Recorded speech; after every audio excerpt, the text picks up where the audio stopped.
Squee. Mm-hmm. What is shuriken under as a weapon I proficiency? would think it's a thrown weapon, like a I don't know if it has its own class or not. I checked. As far as I can tell, it's basically just thrown weapons, but it's in another category called small thrown weapons. And Right. I don't understand why there's a difference. Here's what I would treat it as. Okay. You have a WP in knives, right? I do not. That's the thing. If What do you have? What do you have a weapon proficiency in?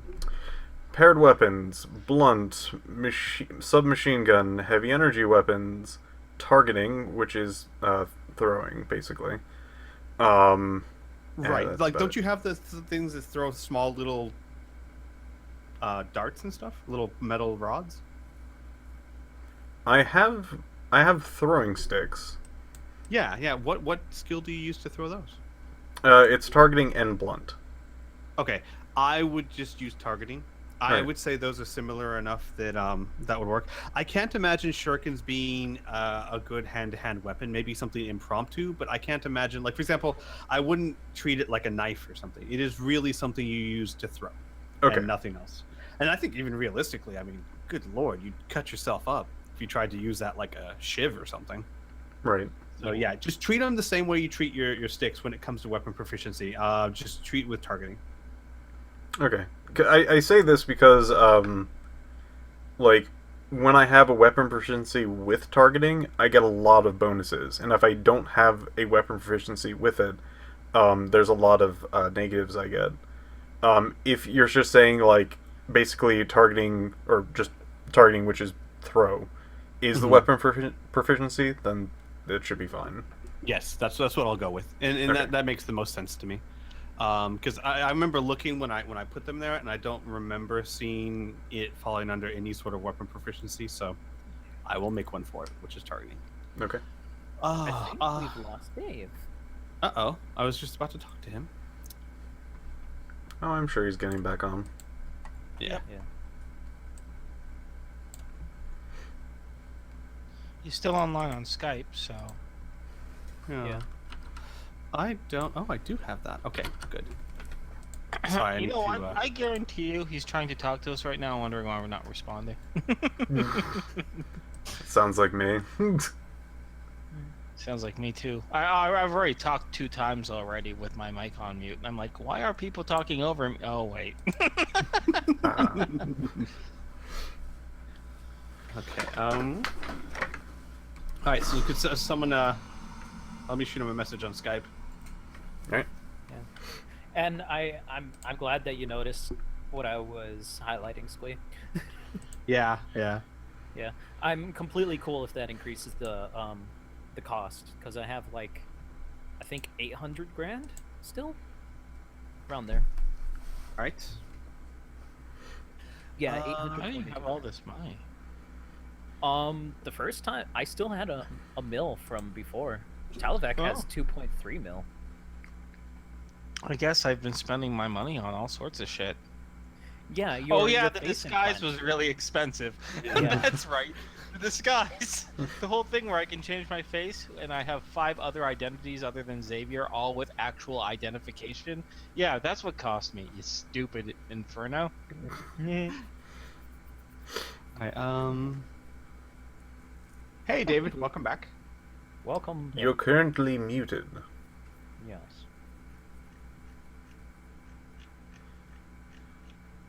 Hello. Hello. All right. I'm trying to get the stream going as you're doing. Yeah, I'm trying to get the stream going. I am again. Uh-oh. What? No, you're probably listening to the stream again. Don't listen to Oh, the or stream. you're on lag. One of the two. Yeah. You got lag or. Jesus. Oh God. Oh God. I'm out of sync. All right. Let's see here. All right, David, if you Yeah. can't close the stream, just to be sure you're not listening to that one and you're listening to us. Hello. Hi. Hello. Okay, no echo. Okay then. That's a plus. Okay. I'm on the D20. I'm on the page, the screen. Okay. Then let me know when you can hear me. I can hear you now. Okay, good. Then we are good to go. Okay. Okay, as for what you want, that is going to cost you 300,000 credits for the base. Mhm. And then for the modifications, it's already going to be durable and strong. That's fine. You can already Okay. hang from it, and you can already conceal it. So that actually won't cost you anything extra. Okay. And then the stats that it gives you as far as plus one to strike, all that will be what it is. Okay, so basically straight out of the book, right? Straight out of the book, without like the weapons and stuff, because you said you didn't want that. No. Okay, yeah. So straight out of the book, 300,000 credits on center. Cool. All right.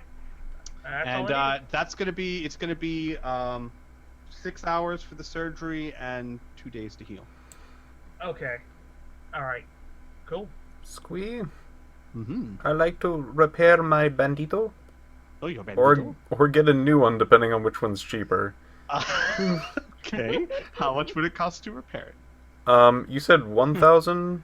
Yes, per MDC. Yeah, that'd be 23 credits. The market price is 32,000 credits. And the market price is 30,000 credits. It's still gonna be cheaper to repair it. All right. Because finding it in center, unless you can find Jeb. Actually, well, roll me a D100. Okay. There's Can you your find D100. Nope, you don't. Cool. So it's still going to be cheaper for you to repair it. It's going to be about 40,000 to get a new one. Okay. Then I am going to do that. Believe it or not, Bandito body armor is not all the rage on center. But why though? I believe it. It's because Tell of me. Poncho, I think. Okay. It's They just because hate of zero fun. gravity and ponchos. They don't work well as many times as I've tried to explain Yeah. that. Yeah. Alright, so, are we recording? We're I will streaming. be if you want me to. Yeah, let's go ahead and start. Unless anyone has anything else they need to do. No, I'm good. I'm good. All right, I will be recording right now. Why did you do Yeah. that, Burn? Why? Welcome back to. Actually, most people watch the stream, so hi everyone. that's been here. Hi, stream. Hello. So, when last we left the session, I'll recap a little bit. Now, Inferno, you said that you went back and listened to it anyway, so we should all be fairly on the same page. But you guys, Yep. you I guys listened to escaped by the skin of your teeth and some really, really clever everything. Clever maneuvering, clever planning, clever everything. I was very impressed with you guys last session. You managed to escape I'm a happy that we're situation. alive. Yeah, you managed to escape a situation most people would not have survived. And do so in style, I might say. Yeah. I guess that's kind of like style. Yeah, that works. You guys returned to center, had a private, if short, meeting with Thraxis, where he said that you have failed the hunter exam, and as a consolation prize, if you want to consider that, he said he did have work for you involving gathering intelligence for the war effort, which is now being raged on both sides of the CCW and Splagorth. Mm-hmm. I should say that the general atmosphere at the time is one of a war that has just begun. There's not giant conflicts happening everywhere. It's more like everyone knows it's coming and everyone's gearing up for it. So It's a that kind of- mobilization. and yeah, exactly. And that kind of atmosphere is actually pervasive through all of Center. The Splagorth have not left Center, but they have denied access to everyone who is not Splagorth on their area of Center. And even people like Thraxis are not contesting that. Perfect time to get the fuck out. Right? once we have our ship doing its thing, then yeah. But yeah, so that is basically where we left. You guys were kind of at a crossroads of you could do whatever you'd like to do. So I'm just going to kind of put the ball in your court. Well, I would like to suggest that maybe we just start things off with a nice in-character conversation once we have arrived and docked in center. So that way all of our characters are on the same page, we all agree what we want to do next, and then maybe we switch it to like a narrative while people go shopping and do what they need to and blah blah blah blah blah. I agree. Why don't we make it, because you guys are already on center, let's say this is right after your meeting with Thraxis. Maybe you guys all go to a I bar like or that. something, take a drink, and think Yeah. about what to do next. Get a booth. Great. Get a couple Yeah. of I like it. pictures and all of that. Yeah.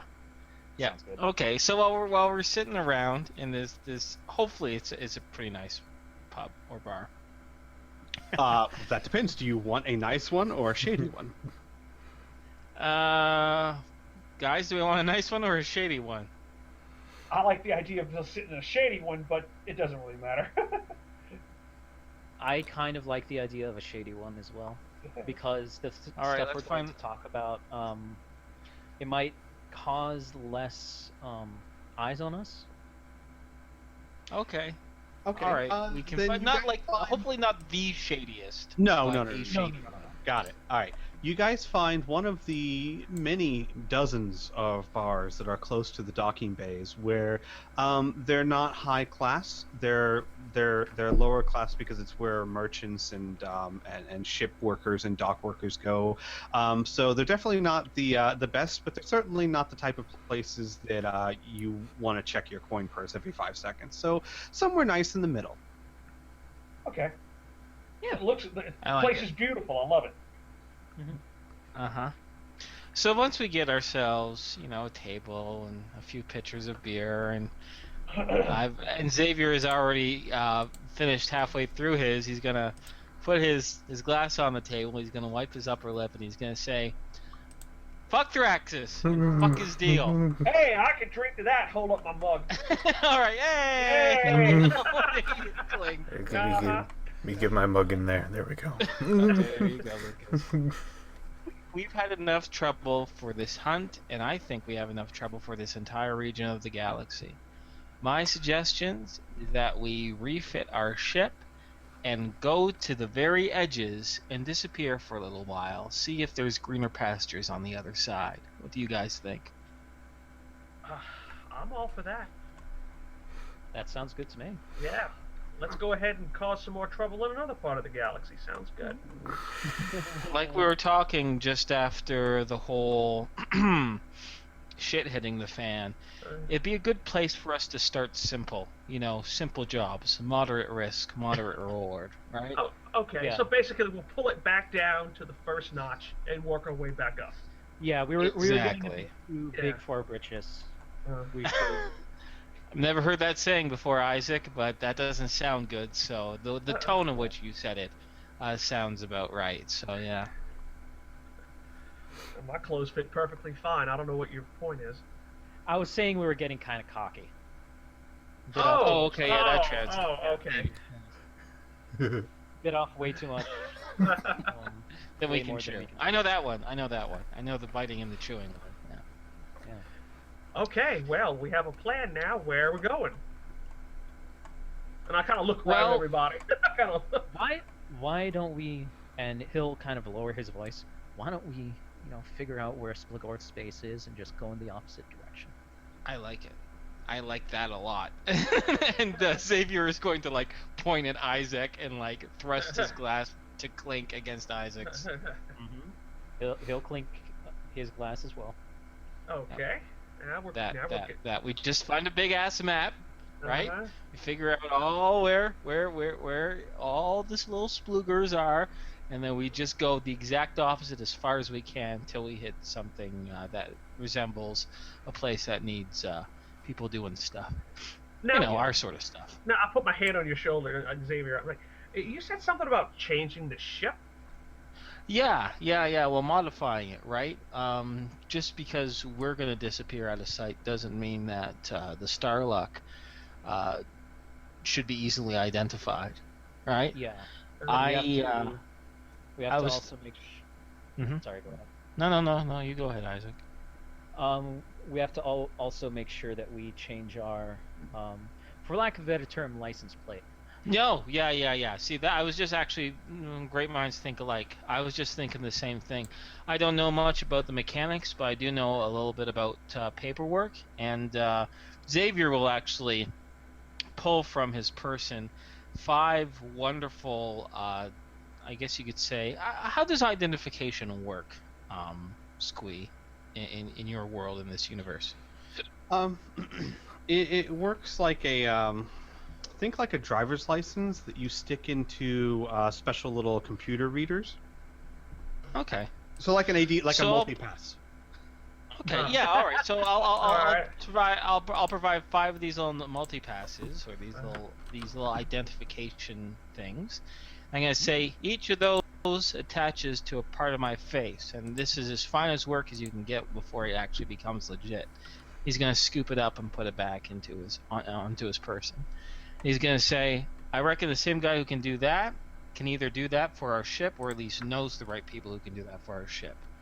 How about I go ahead and I reach out for my contact, get a quote on a price, that sort of thing. Sounds Okay. good to me. Okay. Hold on. And Isaac will take out his holo computer and look a couple of things up. Well, we have 6.3 mil in our corporate funds. Mm-hmm. So that's pretty much our ceiling. We have to make sure that the ship is also repaired as well. Yeah. Also, Maybe we can would it- ask Hart and see what she can do. Yeah. Would it be a good idea to possibly close out the Starluck Enterprises corporate account and move it to a different account? That would be a fine idea. I say, you know what? I say we move all Starluck Enterprise funds to Black Metalworks, That sounds good. Huh. because Go those are back. two completely things that aren't actually ever connected to each other. No, they weren't. It was all local. Yeah. Exactly, and they're Uh-huh. registered under. And Xavier's going to take out the idea of Amston the Shark. Uh-huh. That's his company, and Uh-huh. he's still Yeah. fine with this Spilgorth or anyone else. And all it will look like I would change is into him, but some- it takes like 2 minutes. Uh-huh. Yeah. All it will look like is they paid off some kind of shop all the way back on Frontier. Yeah. That's where the paper trail Yep. leads. Yep. That's good. Okay. Look, I'm liking it. Taking another drink. I'm liking it. We're going to need to, after we ask Hart and Seamus, we're going to need to ask if they want to come with us too. Yeah, we'll be going pretty far away. It wouldn't surprise me if Hart wouldn't be around. I have a feeling we're going to be going pretty far from Frontier Station. And Seamus, well, he nearly died, so we'll see if he wants to come with too. Yeah, I wouldn't blame him if he wants to cut ties. Yep. We'll pay him out. And quite honestly, I really So- wouldn't blame him if they did. Alright, so how about we divvy out chores then, for lack of a better word? Xavier says, I'll spend some time getting my contact to get new ID scripts for a ship, alright? I think someone should approach Hart, see how she's doing, and ask her and Seamus what can be done for the ship. And then also ask them if they want to stay with us. Tell them the general idea. We don't want to specifically tell them where we're going to go, but we should tell them that we're looking of going pretty far away for a long time. So, just in case someone ever finds Seamus or someone finds Hart, they can't tell them where we're going, right? Yeah. And yeah. Anything else I'm missing as far as what needs to be done? I think it's really those 3 tasks. Hey, Yeah, pretty much. Somebody should probably be the one to move the money around into the Black Metalworks account. Well, here, I'll do that since I'm Amston the Shark after all. Sure. All right. Well, I'm going with you, Xavier. You might need some backup. Sure. Oh sure. shit, we did forget something. Hmm? What? Yeah. I believe the money that's being pulled into Starluck Enterprises. From the yeah, asteroid belt. That's we're gonna right. just have Might to have cut to that. cut- Uh, Yeah. I have to cut Yeah. that completely. And Xavier is going to look over to Lucas and say, maybe you're going to have to just break up with your sweetheart. Luke is actually like still with a distant, like groggy, like alcoholic look. Oh, He then God. goes, Uh-huh. "Looks like I'm gonna have to fake my death again." Sorry, I'm laughing out of character. In character, Xavier's gonna raise his eyebrows and just take another drink. You've had practice at this. Wasn't. It's more of like a doing it, and it's always a bother. Because then they look into it, realize I was lying about it, and then I disappeared too late for them to notice. No. Tal reaches over to Isaac and says, "Hey, did we ever make a collection from that deal recently?" Recently, no. I think it's about due. I think. I think we should wait till it's due and then cut it off. Get the last little bit and then we cut it off. I don't know. Well, another option would be to just let it continually fund into that account and never touch it. Mothball? Yeah, and mothball it. Don't touch it at when we're where we end up. Do not access that account. I see. I gotcha. And that way, if we're completely screwed and we're completely poor and we have nowhere to go, we can always come back and access that. And if the jig is up, we would be able to access that anyways. Yeah. If they already know where we Yeah. are, then why bother? Yeah. That'd be a good contingency. So yeah, and besides, if I was trying to track us, I would look into our funds. You follow the money, right? Yeah. Yeah. So if we wait for it to build out and take it out, then they're gonna know where we did the transaction. And it'll be that much easier to track us, right? Because they know we'd be going for that. So yeah, let's just cut loose on. Well, not cut it loose, but let it mothball. Right. Yeah, just drain it, and you see I read that contract carefully before making my account. They keep it open at least 4 years without any activity. But There you once go. there's no activity for 4 years, then it's gone. Well, Bank takes all the funds. But we have a- it's not the worst thing. 4 to years happen. from now. yeah. Okay. 4 So if we years- don't know what we're gonna do, I say we just polish off these drinks and get to it. I'm actually going to log that into my computer. 4 years from this second, this day, bloop, account ends. Log it in. Sure. Yeah, why not? And I guess I'll have a word with Hart and Seamus. Okay. Lucas I is think looking that's like gonna up do at it. the ceiling with his mouth open. He goes, "I got it." So, let's just say Mr. Bush, General Mhm. Bush, is part of Ambassador Bush, I believe. whatever. Xavier's gonna raise his hands. Hey, listen, I'm the one who came up with it. And he needs to. He just sends one final message saying that he's going to be away because of this war for a while. Yeah. He has to help out with the war Yeah. to try and Yeah. help patch things up. That's a good one.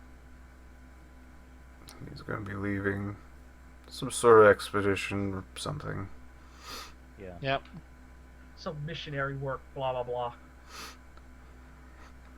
And then I don't have to go through the whole funeral thing. At least not yet. Yeah, let's keep that in the last True. page, yeah. I don't have time Yeah, for no funeral funeral. arrangements. Yeah. They're We so don't have the beautiful budget for a funeral, sometimes. Lucas.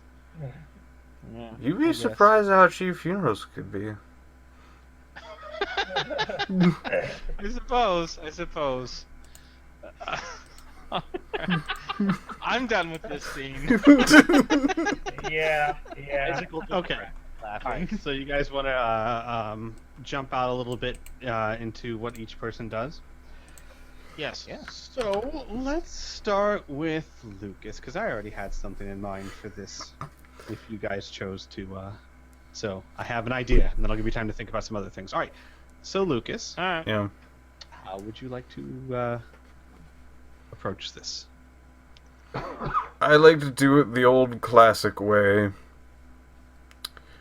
What I'm going to do is I'm going to actually write a message Okay. detailing the heartfelt warmth that he feels in the cockles of his deep and blackened heart. And that he will be away from his love, but he will be away for an unknown amount of time.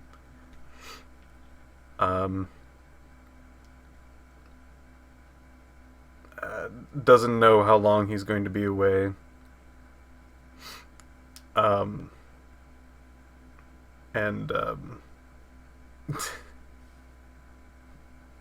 Keep you always in his heart. Sorry, I'm still drunk, Lucas, at the moment. Okay. He's not gonna write like that, mind you. He's gonna write flowery speech. He Got it. he's going to most likely rip off a song that he heard once. I was waiting for you to say I'm leaving on the jet plane. I don't know when I'll be back again. Okay. It doesn't take Don't sigh very at me. long at all to get a Major Tom's response. ground control. After about 2 hours or so, you get a response. Oh no, this is paper mail. Like, this is going to he wants to not be around. Oh. For a time release email or something, maybe. Okay. All right. There's that. You will. Okay, then we'll say. Well, it's safe to say, I think, if you guys want to do this, you guys are going to be in center for at least a week to get repairs and things like that done. All right.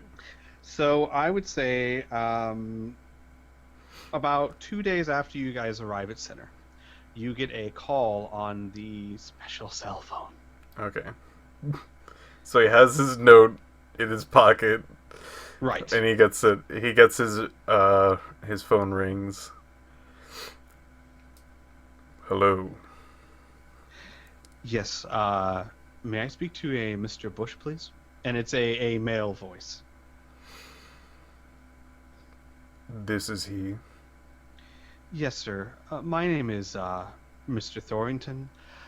I know that you had a contact here.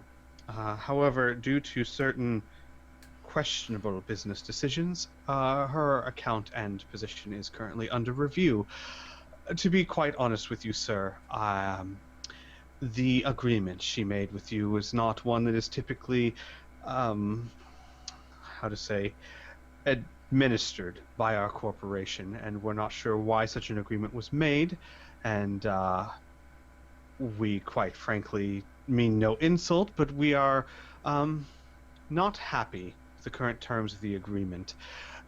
Our lawyers could possibly find ways to drag this to court, but I'm sure neither of us want a messy legal battle, especially with major events brewing the way they are. So, seeing as you have a standing legal contract with us for, I believe, a monthly stipend, our corporation, seeing as it was in error of our employees, is willing to give you a one-time offer of a buyout of $3 million. At such time, you will sign an agreement stating that after the $3 million, you are not owed anything else for the information you provided to our corporation, and we will cut all ties. If you decline this, I'm afraid we will have to seek legal action. Since you are a businessman, I hope you can understand that neither of us want to soil our names, and this will be acceptable. I am so pleased to hear you say that, Mr. Bush. My attendant will fax over papers to you. Is there a receiving station near you? I don't know exactly where you are, but if you could just let me know where to send the papers, you can sign them, and then we can transfer the funds into your account immediately. And then hopefully we will both be able to part our ways as soon as possible. Speaking of,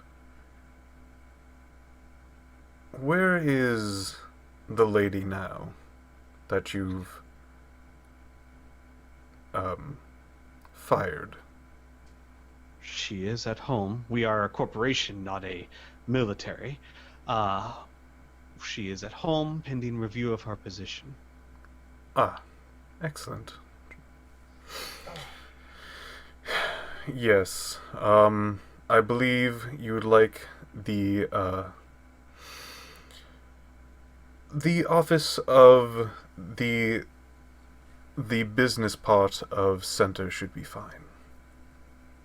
Very well. I will send the papers and attention to you. They should be there within the hour. Very good. Thank you for your understanding, Mr. Bush. Likewise. And then there's a click. Huh. You handled that way different than I would have. That's great.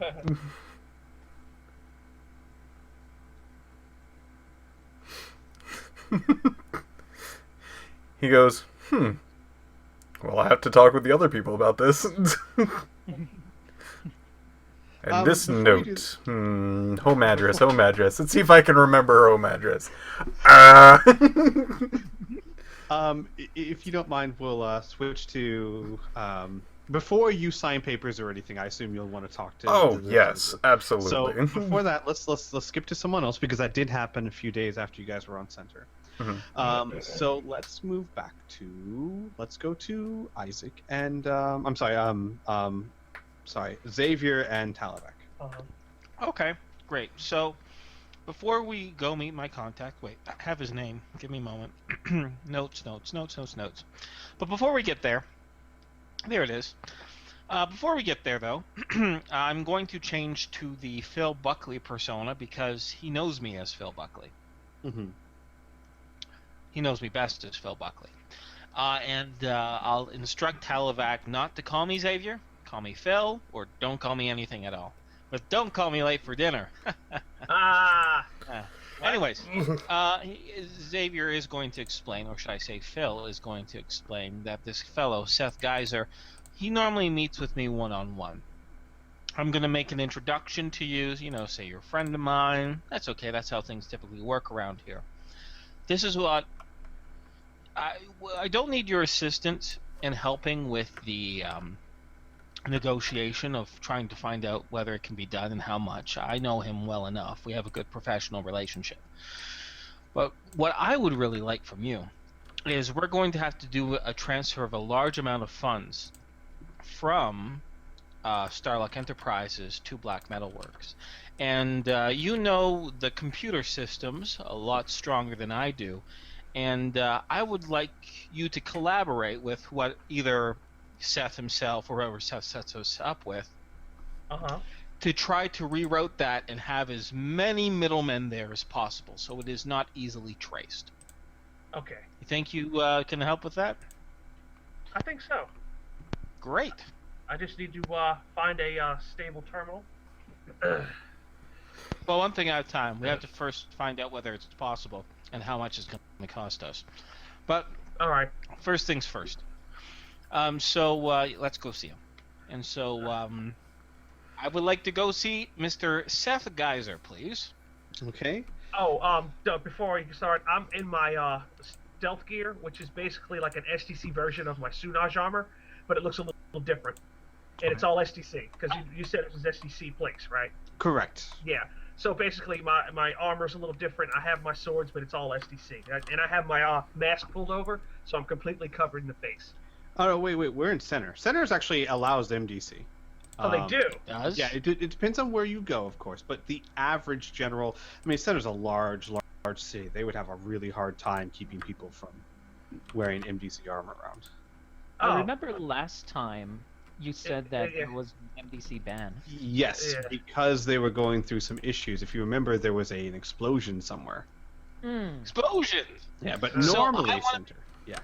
So I would like to make it known then that unless otherwise I say otherwise, Xavier is wearing his personal force field with him, his Naruni N20 personal force field, not the one that's attached to his body armor, the one that's just the bandoliers across his chest. I'm wearing that all the time unless otherwise said, because I'm never leaving without that fucking force field. I also have a P field generator too. But we'll stick with the Naruni right now. Okay, here's the Anyways, yes, we'd like to go see him. thing. Look around. Is the majority of the crowd wearing MDC armor? Yes and no. I mean, you see people shuffling around, some wearing MDC armor, some wearing part of MDC armor, others not. It's a smorgasbord in there. All right, I just tell you, look, just give me 5 minutes. I'll be right back. Okay. I'm gonna load up and all of my MDC gear. I'm talking like with the swords. Mm-hmm. Okay. I keep keeping the rifle. I don't want to bring the rifle, but I do have the pistol. All right. Laser pistol. Well, we'll say that you have plenty of time to change into that and then meet at Seth Geyser's. Okay. So when you both walk into Seth Geyser's legitimate business, which is I want to say, I don't want to say photocopying business because it's so much more technological than that, but generally speaking, he runs a business that makes notarized copies of papers, documents, electronic mail, things like that. A digitized copy center, perhaps? Yeah, that's a better way to say it. And it is packed. There are lots of people there. You get in line, you very quickly find out that there's a lot of people trying to get copies of passports and IDs and things like that to leave center and go elsewhere. There's got to be an easier way than this. Nope. Xavier says, just be patient. It's all about who has the right oil for the right wheels. After about 15 minutes or so of waiting in line, your buddy Seth, because there are several people working there, but your buddy Seth looks up, and he sees Philip Buckley, and he catches your eye, and then nods towards the back of the store, and then after about 30 seconds or so, puts up a on break sign for his aisle, and then moves towards the back of the store. All right, and I'll join him, and I'll gesture for Tyler back to follow. A nod, follow. Okay. A couple of people give you dirty looks, as you know, like the how come they get to cut the line kind of looks. Yeah, we're special. And you get to the back room, and Seth Geyser's like, "Can you believe this? A little bit of talk of war, and everyone goes crazy." Well, everyone has a bunch of skeletons in their closet, I guess. They want to make sure everything's in order.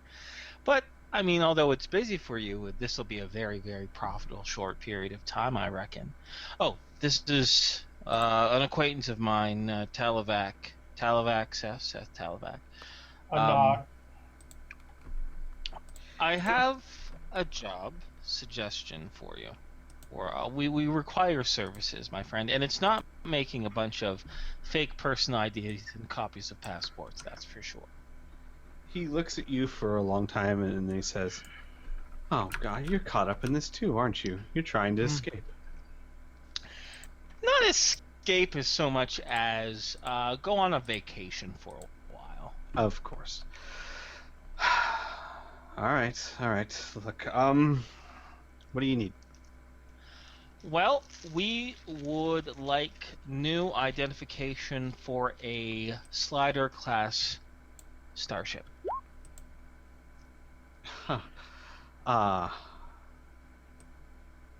So, let me get this straight. You need to change the ID of your ship. We need a new ship in all but name. Okay. Actually, no, we need a new ship. We need a new ship name and everything else that goes with it. Yeah. Please. Right. Well, I can't help you with the everything else that goes with it. I can get you a ship ID, but oh, good. that's a tall order, my friend. ship IDs are. And I'm sure a very expensive one as well. But I mean, that's what you make the big bucks. You're big league here on Center. We're not on some, scuzzy place, and you're not forging out little, tiny. You can do it. Xavier says, encouragingly. He kind of like pinches the bridge of his nose and he sighs and he goes, "Look, don't misunderstand me. Of course, I will find a way to do it. You've always been profitable in the past. It's just been crazy few days." Well, here's the silver lining. Then you just have one task to focus on rather than a million of them, and this task will probably make you more money than all of these little guys. And he points to the throngs of this crowd of people, all wrapped up in one. It'll be a vacation for you too, in a way. All right. How airtight do you need this ID? As tight as a Splagorth's asshole. I just look over at you again. He looks at you and he Yes, kind of goes, and he groans and he goes, "Right. Of course, you would find a way to piss off the Splagorth right when they're going to war." What are you talking about? Xavier says. I didn't piss them off. You just asked how tight, and I used a turn of phrase. You're not a He looks at you Splagorth, considering and he goes, "I hope for your sake you're right." All right. Yep. So a legitimate always right. ID. That would probably mean the idea of a ship that was in existence that no one's known about this guy.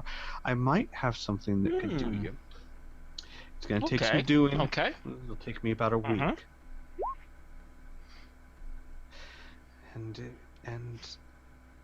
And he goes, and now here's an interesting thought. Where are you headed? I mean, wait, no. Wrong question. My bad. Good. I assume good. you're headed Yes. somewhere far away? Somewhere not here. You would be correct. Is this somewhere set? No, this somewhere is not set. We're waiting to see where the solar winds take us, Seth. You might be able to help me with something I need. I have a contact, an old friend, much like you, someone who I've done business with a lot, and to be quite fair, I owe him one. However, he has requested something that is difficult for me to fulfill. He needs... Okay. Well, I'm not too sure of the details, but he needs a crew to do some sort of merchanting, trading, something. The problem is it's in the ass end of space, and I don't know anyone that's willing to go out that far. But if you're looking to get away for a while, and if I do this for you and maybe cut you a large discount, maybe you meet with the guy. I'm thinking that's definitely a possibility. Definitely a possibility.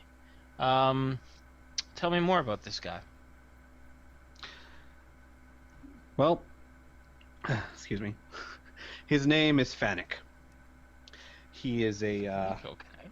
eccentric merchant. He makes a reputation for dealing with far-flung planets that generally aren't in the fold, so to speak. Maybe not space-worthy, maybe not too familiar with what's beyond the stars. And if you know what you're doing, there's a killing to be made there. Of course. He's a French trader. Yeah, unfortunately, it's a not a popular line of work, since it usually entails being in a bunch of low-tech, ass-backwards areas for a lot of time. Something about he had a sweet deal that went south because the locals no longer trust him, so he's looking for a fresh face that maybe the locals would trust. All he told me was that it was the sweetest honeypot he ever had. You would think that'd make it easy to find a crew, but when I say ass into space, buddy, I mean ass into space. Darker than, well, you know. Well, I got good news for you. Yeah, thank you, Talavac. Xavier says, But I got good news for you. Not only are we a bunch of fresh faces, but you know as well as I do, I got 5 fresh faces if the first one don't work. So why don't you set up us a meeting then? We'll feel him out. I don't want to make any promises yet, but yeah, we help him out. It cashes in a favor, and then you cash in that favor by giving us a discount on this job right here.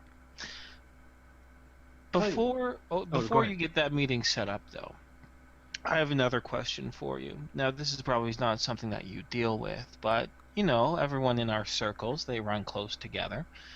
I'm wondering if you could maybe give me another reference. Refer me to someone, either a hacker or a lawyer, perhaps. Say I want to transfer a large amount of monies from one corporate account into another corporate account, and I want to make it not really easy for people to tell the difference. I mean, to track those two accounts. Who would I go see? Track the data, track the funds transfer in between those two accounts. Wow, I can't speak today. My bad. He thinks about it for a while, and he says, "Well, I know a few people, and then there's one up-and-comer that I'm supposed to be really talented, though can't quite vouch for him, though I hear he's good. I could give you a list." Okay. Yeah, give me a little list. Just in Alright. case the first couple don't pan out. Tell you what, I'll give you the list. You go to this meeting with Fanick, and I'll toss in a little discount. You take the job, not that I'm trying to make this an incentive or anything, but I'll throw a little bigger discount just to get him off my back. All right. And Xavier will bring out his hand to give Seth a firm handshake and say, "It's always good seeing you. You are a professional, if anything else, Seth."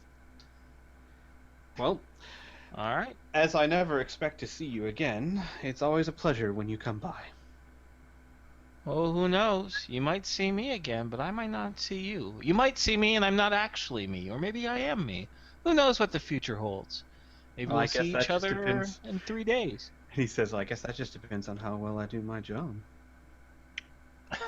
Yeah, because I tell you, I'm not really much of a spiritual guy, but if I get my ass blasted because you forgot to cross your T, if it's possible, I'm going to haunt your ass, Seth. I'm going to haunt it every single day. He draws back looking hurt. Philip.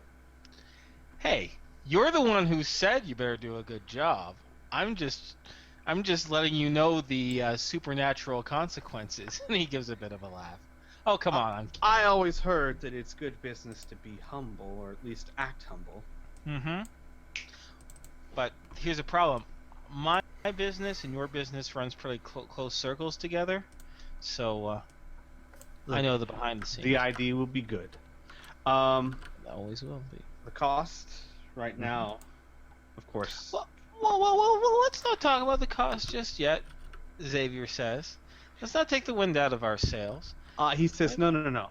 I'll need a little bit up front to get the wheels rolling. This kind of thing isn't cheap. Oh, 100,000 now, Oh, and we'll sure. see how much it costs me to get it done. Sure, not a problem. And with that, Xavier will transfer. He'll pause for a moment. And he'll say, "I'm going to give it out of my personal funds. Just for, simplicity's sake." All right, I'll remove them. 100,000, correct? Yep. All right. You have I don't want to take out 500. Starluck because, once again, if someone's tracking the Starluck money and they're going to go see Seth, right? Yeah. And then Seth, I mean, he might not say, he's a professional, he might not say anything, but they're powerful enough people, he might give up the ghost, right? So best my own personal. I can be reimbursed later on, I'm sure. Yeah. Okay. All right, So, he yeah, gives who- you a list after a few minutes mhm. of several people who might be able to get it done for you. And it's got about 6 names on it. None of them you've heard before, but next to each of them, he has kind of a I trust this guy, I know this guy, but I trust this guy, but he's not that great. It kind of goes up and down. There is one of note. I can give you the whole list. There is one of note that your eye is immediately drawn to, though. Well, tell me about that one first, and if they don't pan out, then we can go to the other names. It says arms merchant dealer, goes by the name Snipe. Up and comer, supposed to be really talented, can't vouch. Does he work at a noble station or does he work in center? It just has a number to contact. Huh. Xavier's gonna show the list to Talavac and tap his finger next to Snipe's name. Gee, I don't know about this guy. He's a complete stranger, right? Oh, yeah. We get to say goodbye to Snipe. Wow, he's already breaking in. Yeah, I haven't had a good chat with him in a while. No, I remember the last time you and he had a chat and I was present, you did threaten to throw him off the edge of Noble Station, so... Well, if things go well, who knows? He might go over. Who knows? Okay, that's good for this little scene. What do you want to do next, Squee? Well, then we have Isaac. Yes. So, how do you want to? Do you want to approach individually, together? I'm thinking of approaching them together. Okay. Yeah. So they'd be on the Starluck. So, would you want to have them come to the Smuggler's Den, or? Yeah, we can talk in the Smuggler's Den, or actually no, let's keep it informal, and have it in the mess room, the mess hall. I love how the Smuggler's Den is too formal. Well, we shelled out thousands of dollars to get a carpet, really nice seating. All right, so you get him into the mess hall. Hart hasn't changed much from what I told you before. She's really happy. She's the same when she thinks everyone's looking at her. A little quiet when they're not. Seamus has been. He hasn't really hidden the fact that he's a bit shaken. Yeah. And Seamus goes, "Well, what's up, boss?" Well, the rest of the group has decided to kind of take a different approach to how we're going to pay off our debt to Pa. What we're thinking of doing was, because of that whole mess that happened a few days ago, we're thinking of giving the ship a facelift. We wanted to ask you guys if you would be interested in modifying the ship in order for it to look nothing like it looks now. Seamus goes, you mean the outside of the ship, or the internal layout too? I'm thinking mostly the outside of the ship, but if you can think of interesting stuff to do with the internals, if we have I was thinking it'd be expensive. I mean, if you think about it, if you're trying to avoid certain eyes, the outside, I guess, is what would be most important, and of course the ship ID, which I don't know. I don't know if you know. I don't know anything about. Xavier's already hunting somebody down to do that. Well, of course. The inside of the ship, I mean, looks like every other slider, really. Yeah. The outside of the ship, yeah. I mean, sure. I'm sure with the money for parts and stuff, we could certainly make it look hard. Hart looks and goes, "Oh yeah. I mean, would I have creative freedom?" Yeah, of course. I'm gonna kill you. You're not there. You elected to not be here. I know you're not there, but I'm going to kill you. I want you to know you are dead man. Hart says, I'll mute myself again. Hart says, "Oh, I could make it so that Pa doesn't even recognize the own ship." I like that. I like that idea. Speaking of which, I need to ask you guys. After this, we're thinking of going somewhere really, really far away. And we have no real timeline on when we'll be back.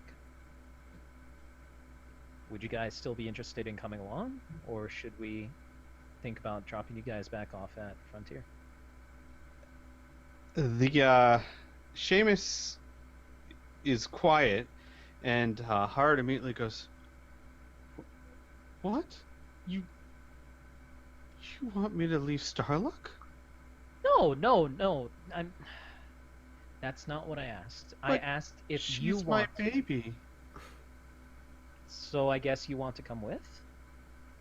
She nods. She goes, I mean, look, I know that I can be annoying sometimes, but I mean, the ship is.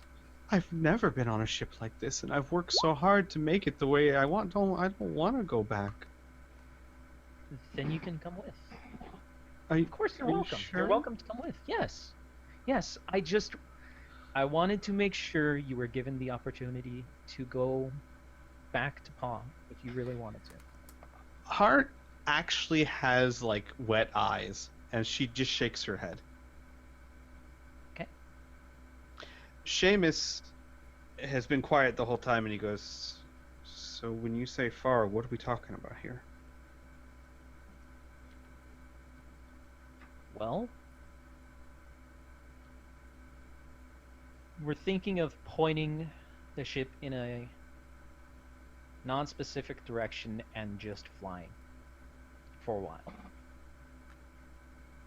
I We see. don't know specifically where, we don't know how long, but we do not want to be confronted by the Splagorth. No, I understand that. I get that.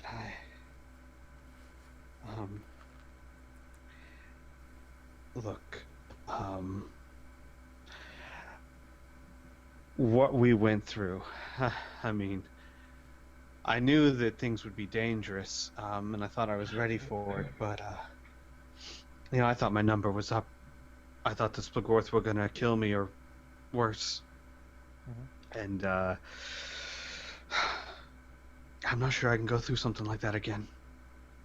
And I know that you're gonna try and run, of course, but I mean, you guys just have a way of finding trouble. And look, you guys have been kind to me, and one of the best crews I've ever worked with. I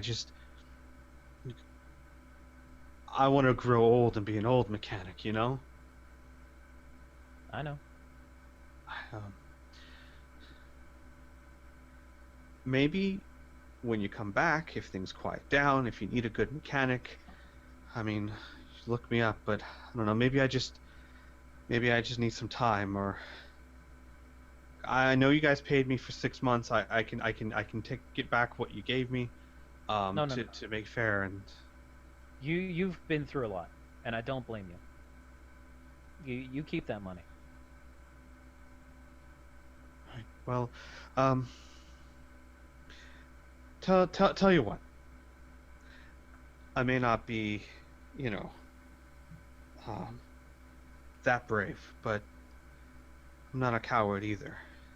Look, I know some guys and some things, and of course I'll help with the repairs, of course, or the changes and everything, get you ready to go, and then afterwards I'll keep my ear to the ground, and if I hear anything, anyone looking for you, anything that might help you, I'll leave it at a certain email address that maybe you can check once in a while.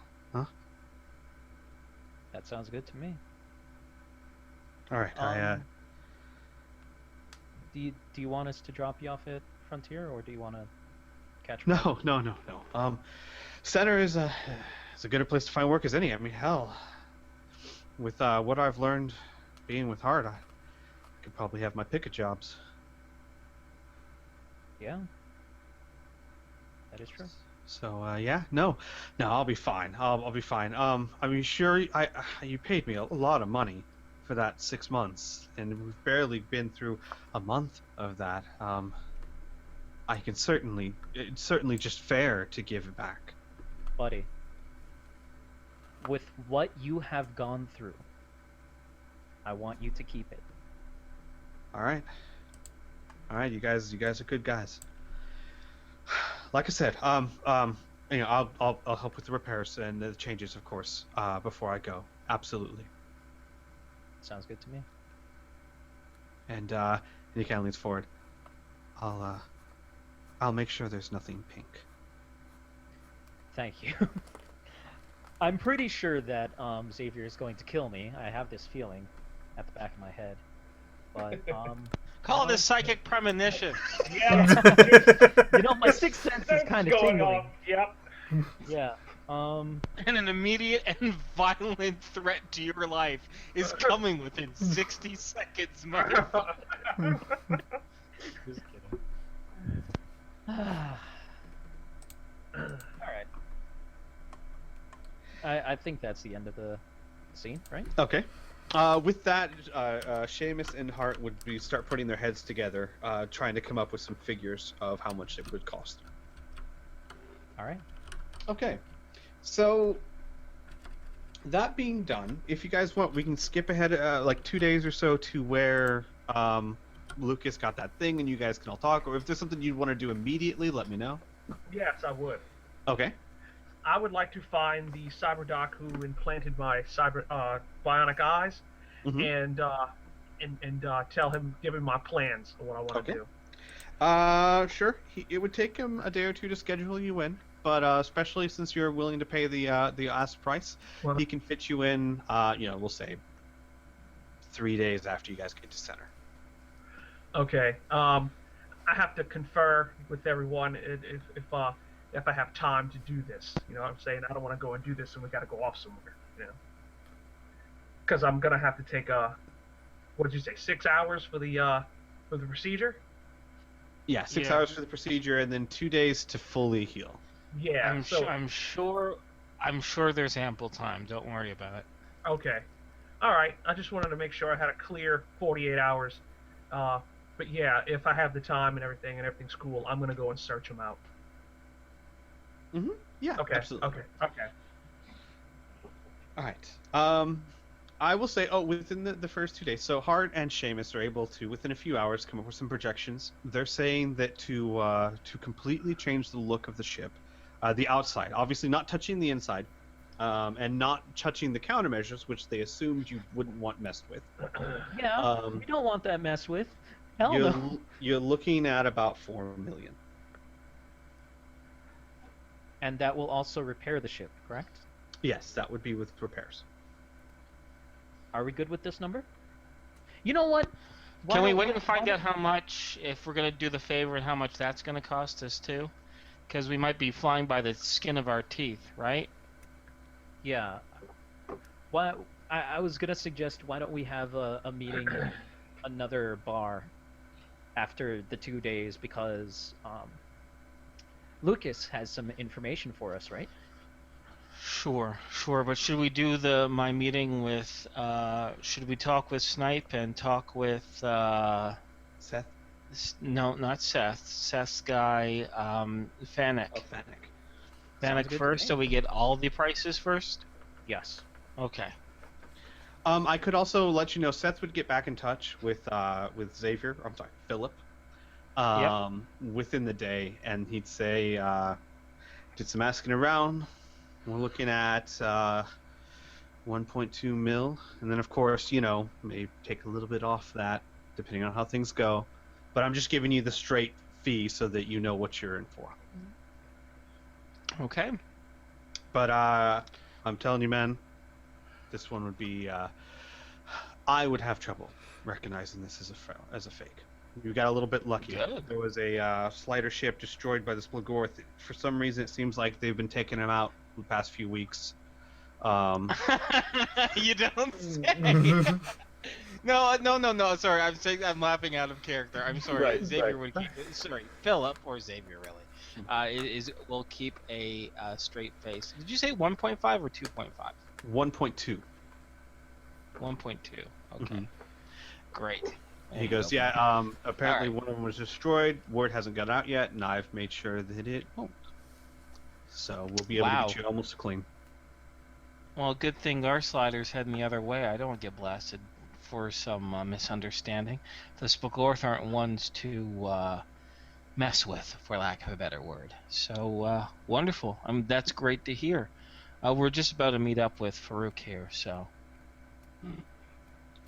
Oh, all right, Fanic, sure. Well then, Panic. good luck. Did I say Farouk? Yeah, Panic.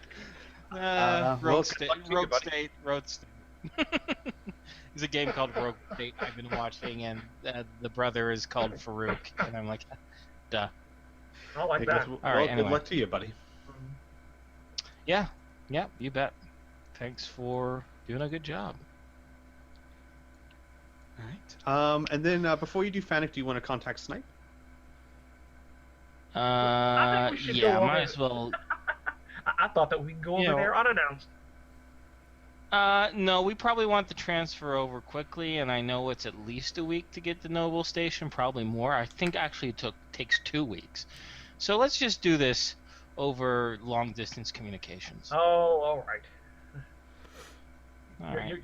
You're Do you right. want to talk to him, or should I? Oh no, I think he'd want to hear from you the most. Okay. And so Xavier will make sure. Now Xavier hasn't. Snipe hasn't seen Xavier in his Phil Buckley face. He's just seen Xavier, really. Right. So he'll make sure he changes to a Xavier face, so he knows who the hell he's dealing with, right? And then I'll dial that number and see if I can't get in contact with him. Okay. You, I'm sorry, I spaced that last part. You in Xavier's face. Xavier's face, yes. Got it. Okay.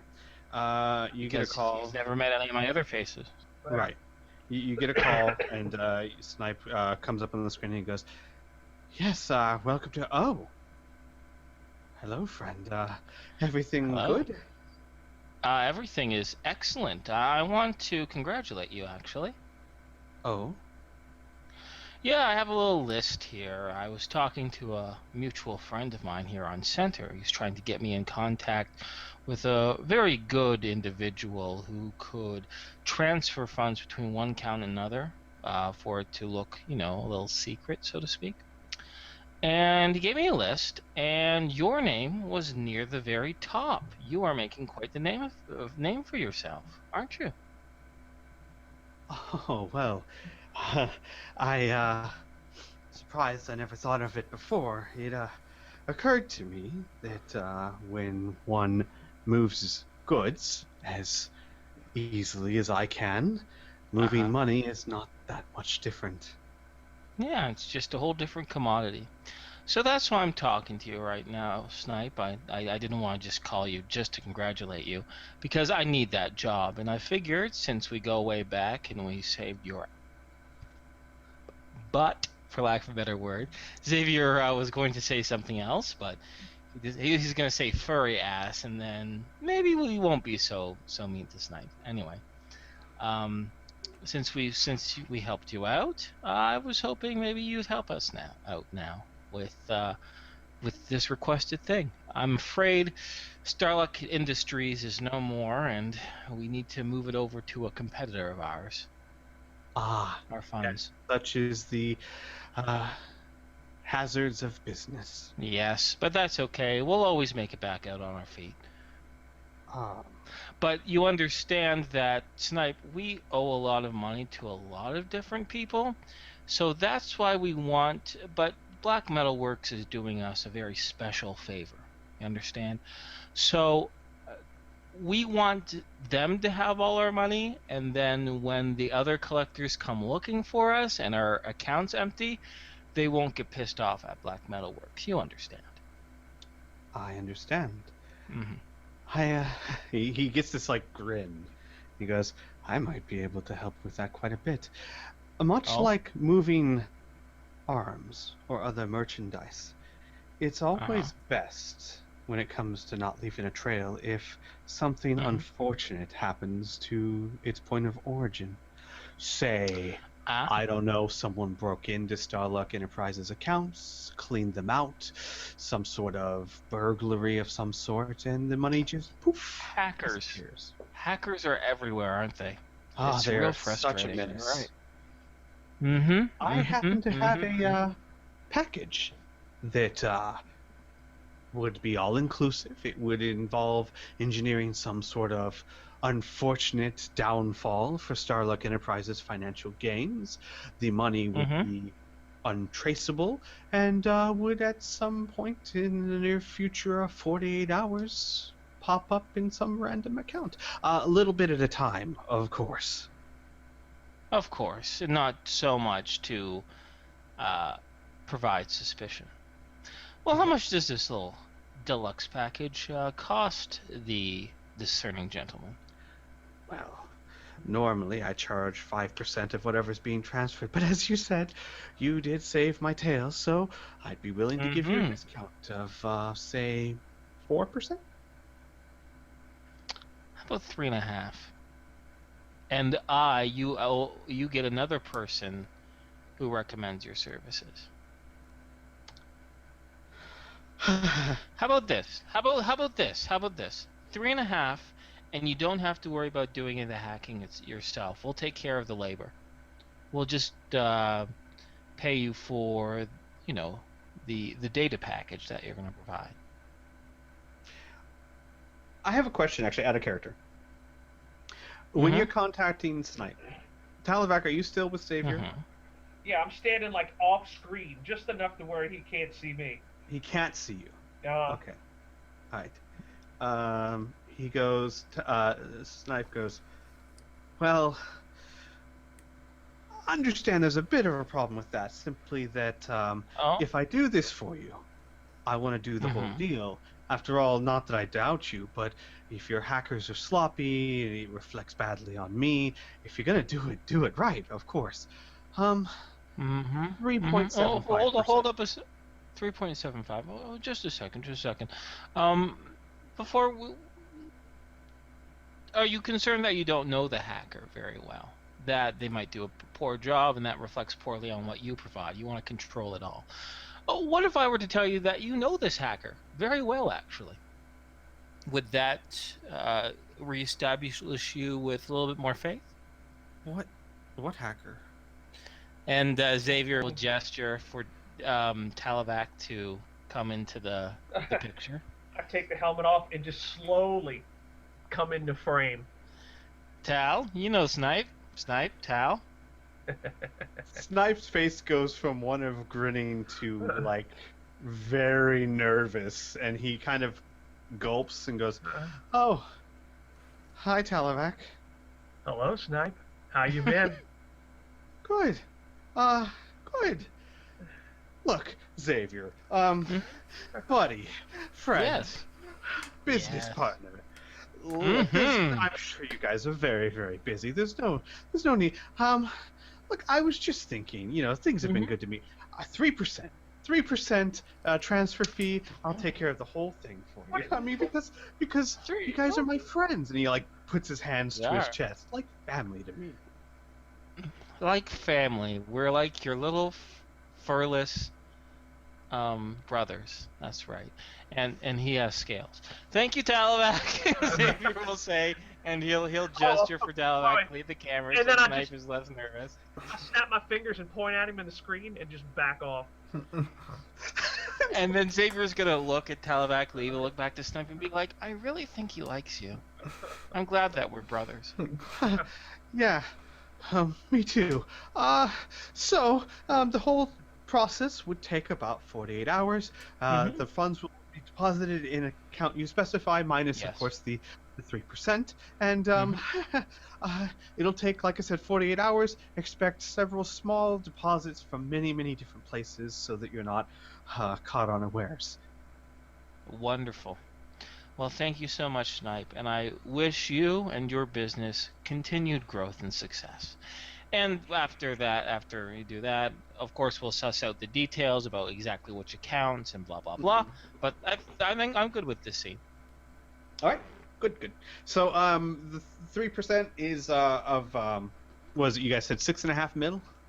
Yes. So I'm just going to round it out because I'm not going to worry about the actual.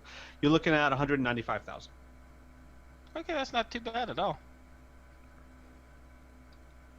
Yeah, there might be a few plus and minus change, but let's just go with that. Okay. Right. Okay. Wait, 100 and how much? Sorry, 100 and 195,000. okay, 195. All right. All right. So sweet. I do like that snipe. It's just too easy. So now we know how much it's going to cost. So it's within our budget to do all these things. Plus, we can save some money if we do a favor for this frontier trader. So Fanik the merchant might help us out actually. So I say maybe we all go talk to Fanik ourselves once we realize that we can afford everything that we want to do Right. out of our group funds. That's excellent. And if anything, we'll be making 3 million extra, which is really good. So we'll have a little over 4 million still. That's pretty Yeah. good. Let's get these wheels in motion. Mm-hmm. Yeah. All right, I like it. And I kind of gesture around like, so where next? Back to the ship? Yes. Okay. Look, I put my hand on his shoulder. Look, there's something I have to take care of. Uh-huh. Yeah. Is it private? Xavier asks. It is of a personal nature, and I would like to go ahead and do it while I Okay. have the time. All right, go nuts. I'll keep in touch. I will be back, and like he looks at his watch. Now I should be back by the end of the day. Oh, great. Well, we're not going to leave without you, Talvac. It's No, well, I hope not. All right, and I walk a different direction, and then that'll be it for that scene, I guess. Okie dokie. Yeah. Okay. So that's that scene.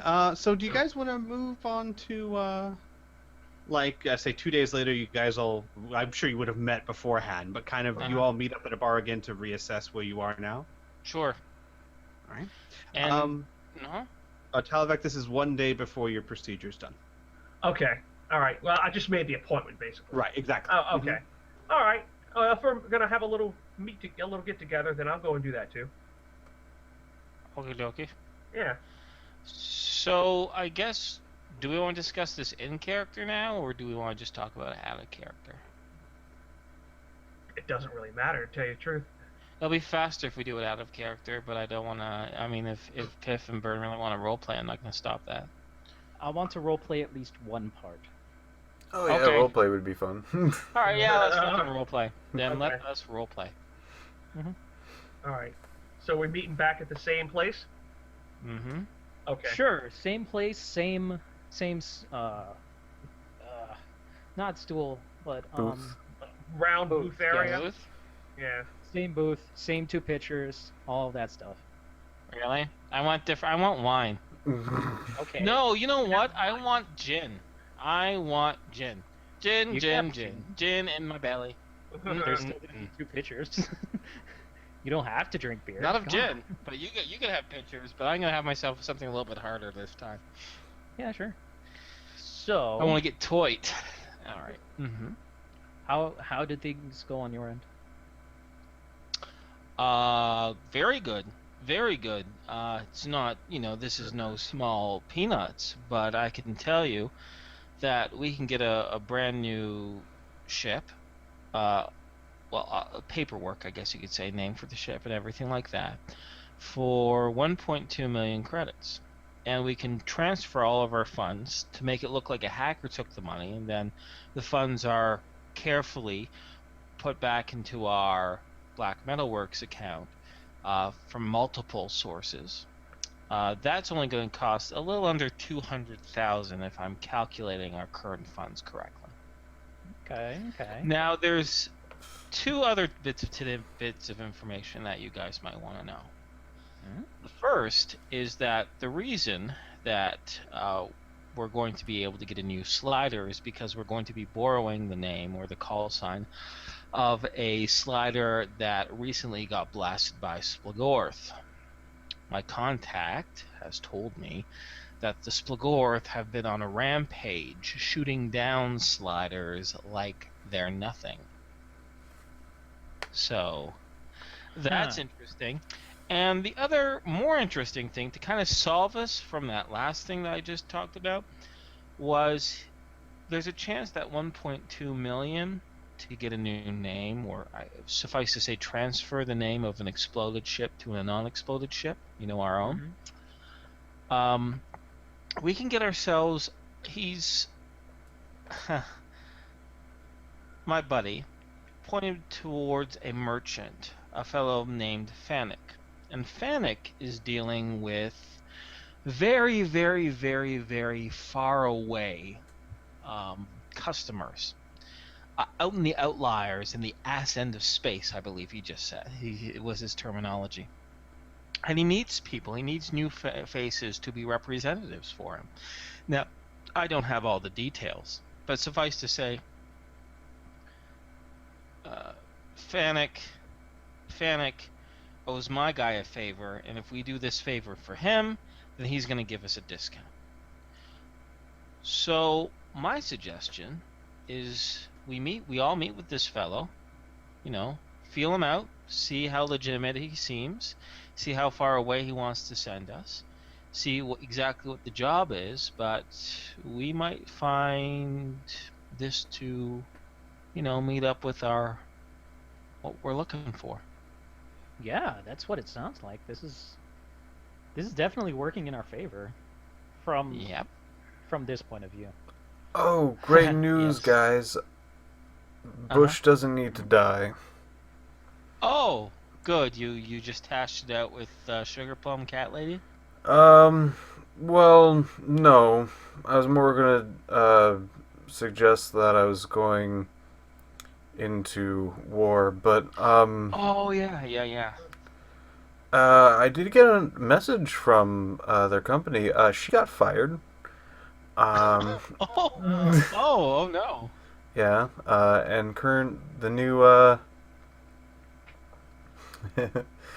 the new people have gotten wind of our situation, and they're willing to buy out the contract for a pleasant number of 3 mil.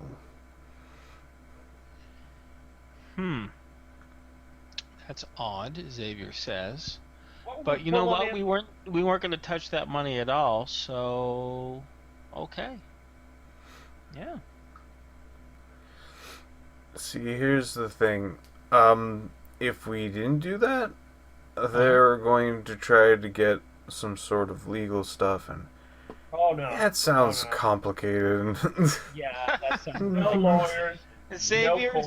will shake his head a little bit. Goes, oh Xavier. Oh Lucas. You just fell for the biggest con in the book. Threaten legal action as an intimidation tactic. You know what happened? We signed a legal contract, and it's up to them to live up to it, right? Now, if they didn't, then we would threaten legal action to sue them. They want to make this all disappear after all. But that's okay. It's fine. I had to play in character. I'm sure. Bush's name could not be soiled with such things. Ah, I see. I didn't realize you were thinking as Bush. But not a worry. You know what? We're 3 million richer than we thought we'd never touch. So I'm hoping that they're not going to be transferring the funds straight to Starluck Enterprises. You'll have another way in which to receive the funds, Lucas. Oh yeah, I had some facts that I need to sign as Bush up in the... Oh. Yeah. Good. So I guess a cash out actually works very much in our favor because they want to keep things secret. They'll probably pay us cash money. All right. That works for me. Or should I say cash credits? But you know what I mean. Oh, Yeah. There goes our money well. What do you mean? We just got it early. Well, I had plans. I'm like, we could always, no matter what we did, if we were broke, we could sit on our ass and we'd at least still have the commission from that asteroid field. Meh. You know what? We might be dead 10 years from now, so who cares? Xavier says with a bit of a smirk. Here, here. I don't want to be dead. Hey, I don't speak want for to. yourself. Here, here. He has the mug like in the air, not really towards anybody, just like up, arm fully Isaac will extended. blink his glass. Thank you. I'll just drink my beer and just kind of like sit there like pouting a little bit. Okay. Well, on my end, things went really well. Hart said that she would be able to disguise the Starlock so much that not even Pa would be able to recognize it. So that's good. Really?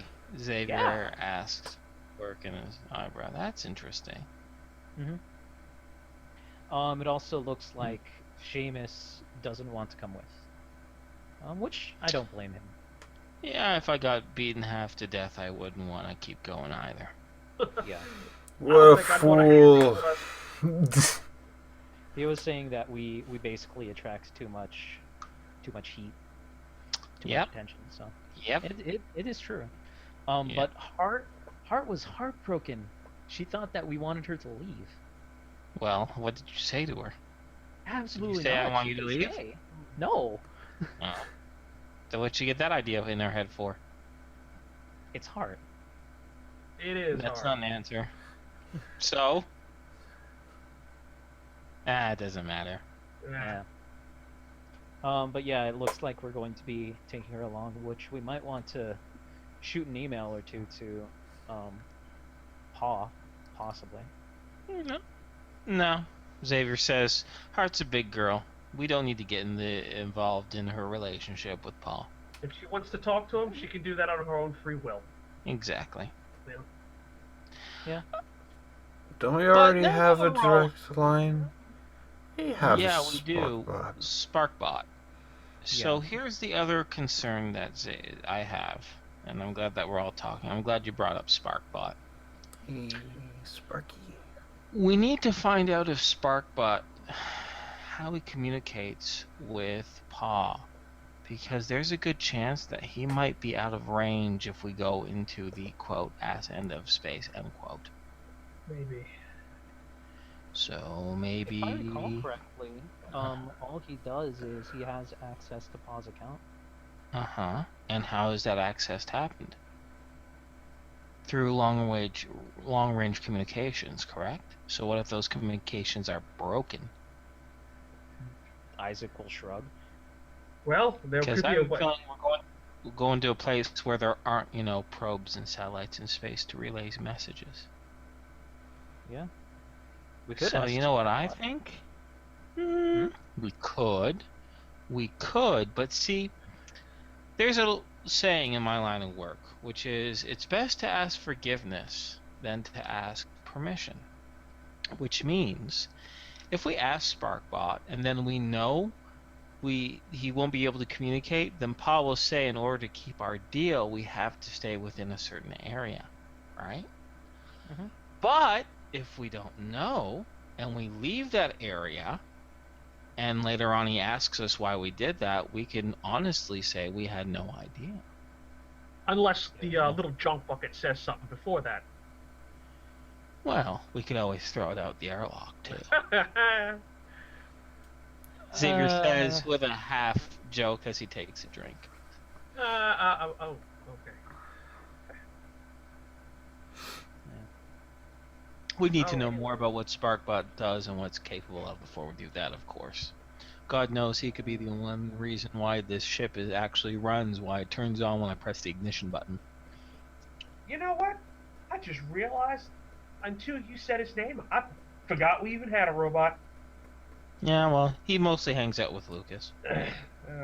Suppose so. But he's a little snitch, and I don't like him. Well, here's the thing.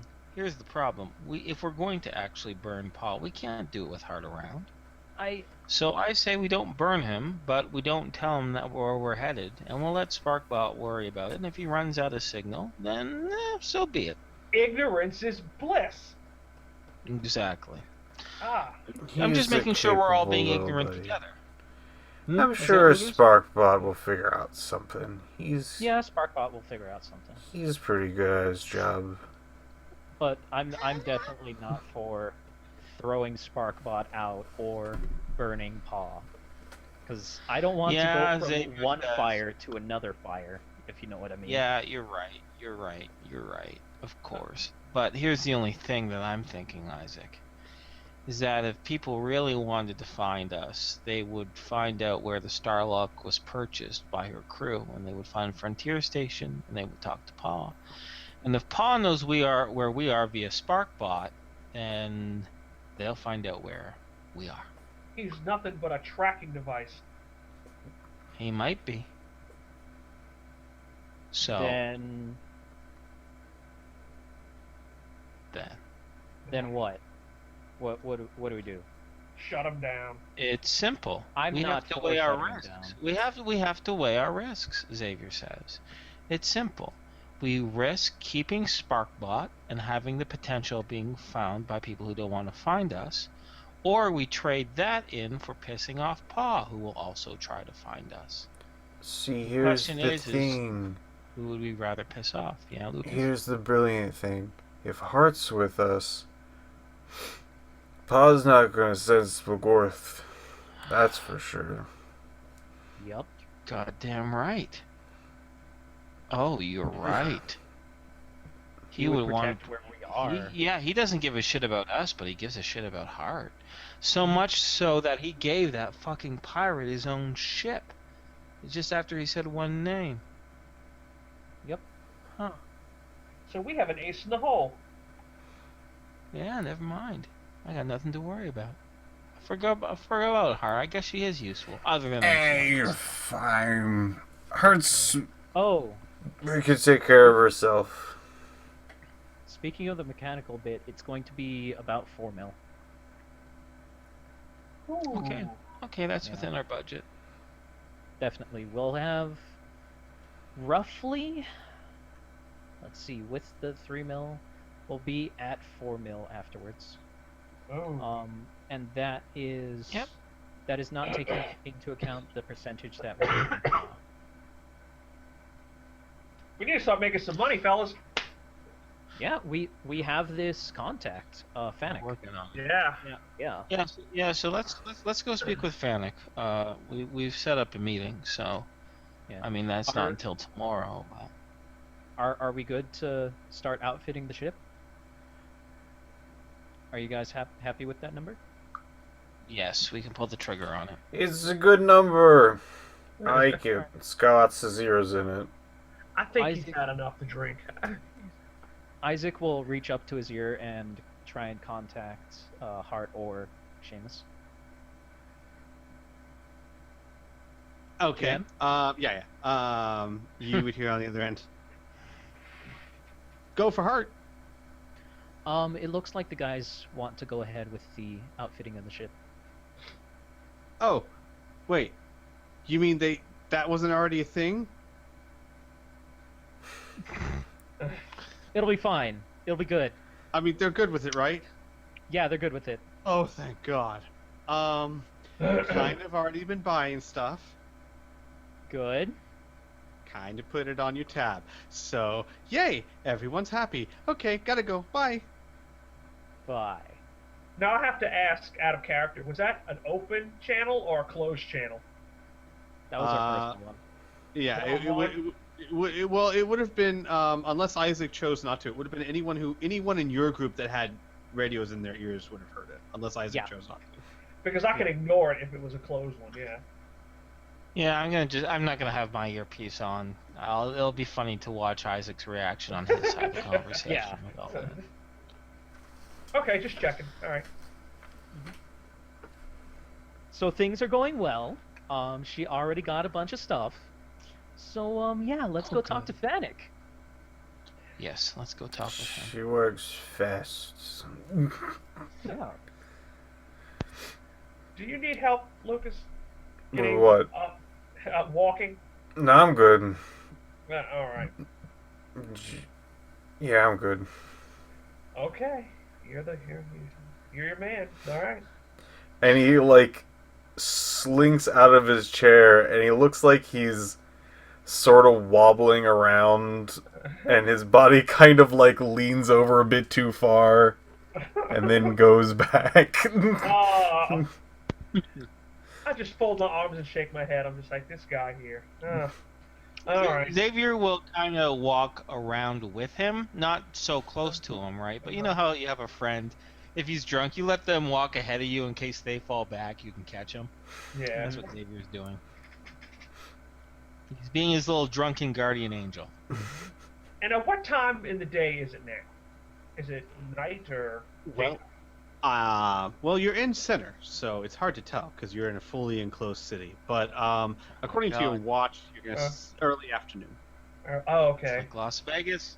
That's If you don't know what time it is, you can't leave. true.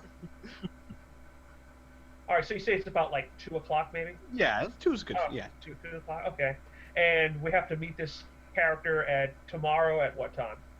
Oh, I don't know. I was just role playing. We can just move ahead to that meeting. Yeah, you can just frankly. move ahead. Oh, okay. We'll say it's right before your procedure.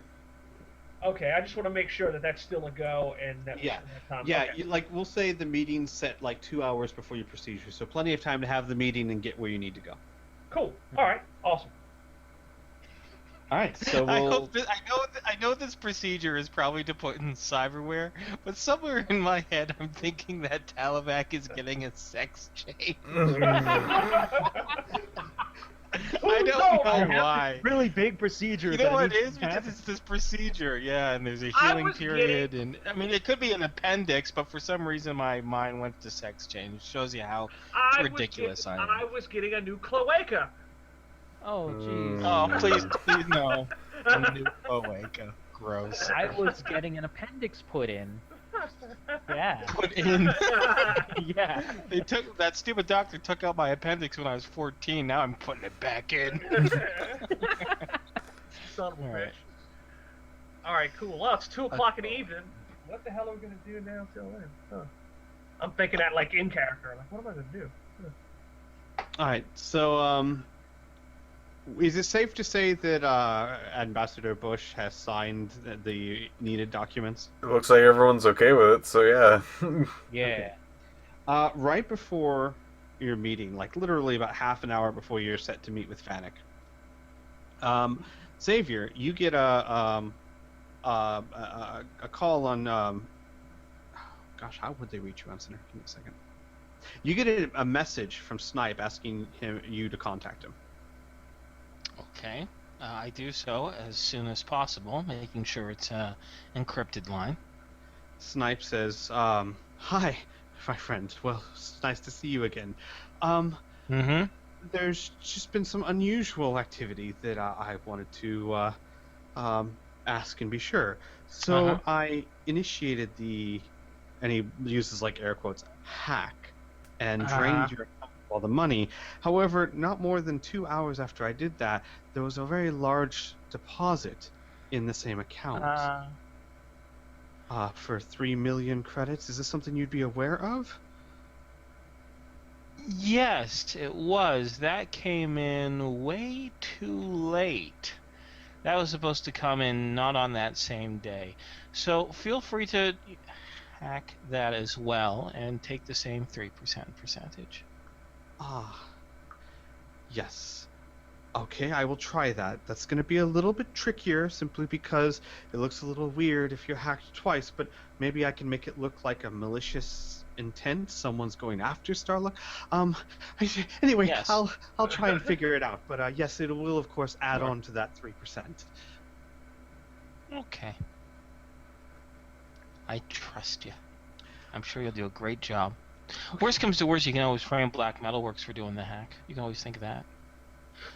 Well, that would actually probably not be for the best if law enforcement ever starts sniffing around. I'm sure you wouldn't want them seizing your funds. Oh, I I'll, don't want them to see Black Metalworks funds. I don't really. Yeah.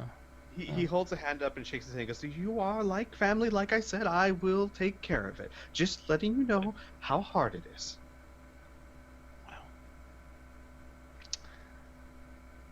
If it was easy, everyone would be doing it.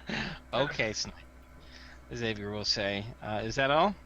That's all. I'm sorry to disturb your day. No, that's fine. You, best of luck. And he ends the call. It'll be another 90,000. Yeah, From that I got 3 that. million. Got it. All right, cool. All right. So, is we okay moving on to the meeting with Fennec? Yeah, let's do that. Shit. I want to meet Okay. Fennec. I want to see what he looks like. So, the meeting that Fennec sets up is actually in a nicer bar. Not upper class per se, but definitely very clean. Very higher type of clientele. There's the waitresses are all in nice uniforms. Everything's blue neon lights. The music is, instead of heavy dance music, it's more soft atmospheric music, more like a smoking lounge than a full-fledged bar. Okay. And you're directed to a back booth, and you see there a squat little man. He looks human for the most part, though he seems a little shorter than the average human. He's a bit portly, and Okay. he's got very pale skin and red eyes. Like red as in like he's been drinking too much, or the color of his iris is red? No, the colors of his irises are blue, but the eyes look perpetually wet and red, as if he didn't get a lot of sleep or he was high. But he doesn't show any of those effects. It just looks like his eyes are that way. Interesting. Xavier will look around at the smoky abode and hope that, that's not the source of his eye irritation, because Xavier doesn't want that. But he'll sit down. He'll accompany him to the booth along with. He'll sit down, and he'll say, "Greetings. I take it that you are Fennec." Yes, and you would be the crew that I was told to meet by a mutual friend. Yes, a very, very mutual and very much of a friend of ours. He said that you have some long-range customer problems and you need new faces to help smooth things over. Yes. Normally, I would go through a long interview process. But as you were referred to me by our good friend, I value his word that you are trustworthy. So, I suppose we could move on to step 2, which is the job itself is quite unusual. Okay. In and of itself, it's a rather simple job. Quite simply speaking, Okay. I need you to go make a transaction for me. Deliver enough goods in return for other goods, and to bring them back here to me. It is a run I've made several times in the past few years. However, the people of this planet are a bit odd, and he kind of looks at you guys and he says, "Oh, well, if I don't tell you, I don't suppose you'll ever take the job anyway, so best lay our cards out on the table. Best get it out in the open. Air it out," my dad always used to say. Yes, Xavier will say as he's bringing a hand to all the smoke around. Yes, air it out. He says, "The planet I'm referring to is a planet by the name of Siren. I'd ask you if you'd heard of it, but of course you haven't, if you ever have. It is not a spacefaring planet. In fact, they're blissfully, some might say, unaware of the 3 galaxies as a whole. They do have some forms of technology, but they're rather primitive by our standards. In fact, that is a bit of the problem. They are an unusual planet, one that is constantly plagued by very, very powerful storms. And these storms have shaped them, shall we say, made their society unforgiving, like the storms, I guess you could say.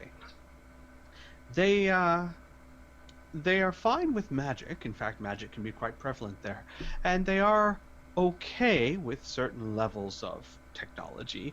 However, they believe high levels of technology are, hell,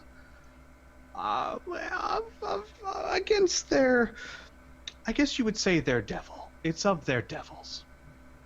Not very fond of high levels of technology, if you catch my meaning. And unfortunately, they found my ship. Suffice to say, when I traded with these people, I had to be very careful, put my ship out of the way, come to them on foot or in certain vehicles, and do trading, only showing certain levels of technology. Well, they found my ship, knew it was mine, and I am no longer welcome on the planet. That said, there's still a thriving market for what they offer. I see. So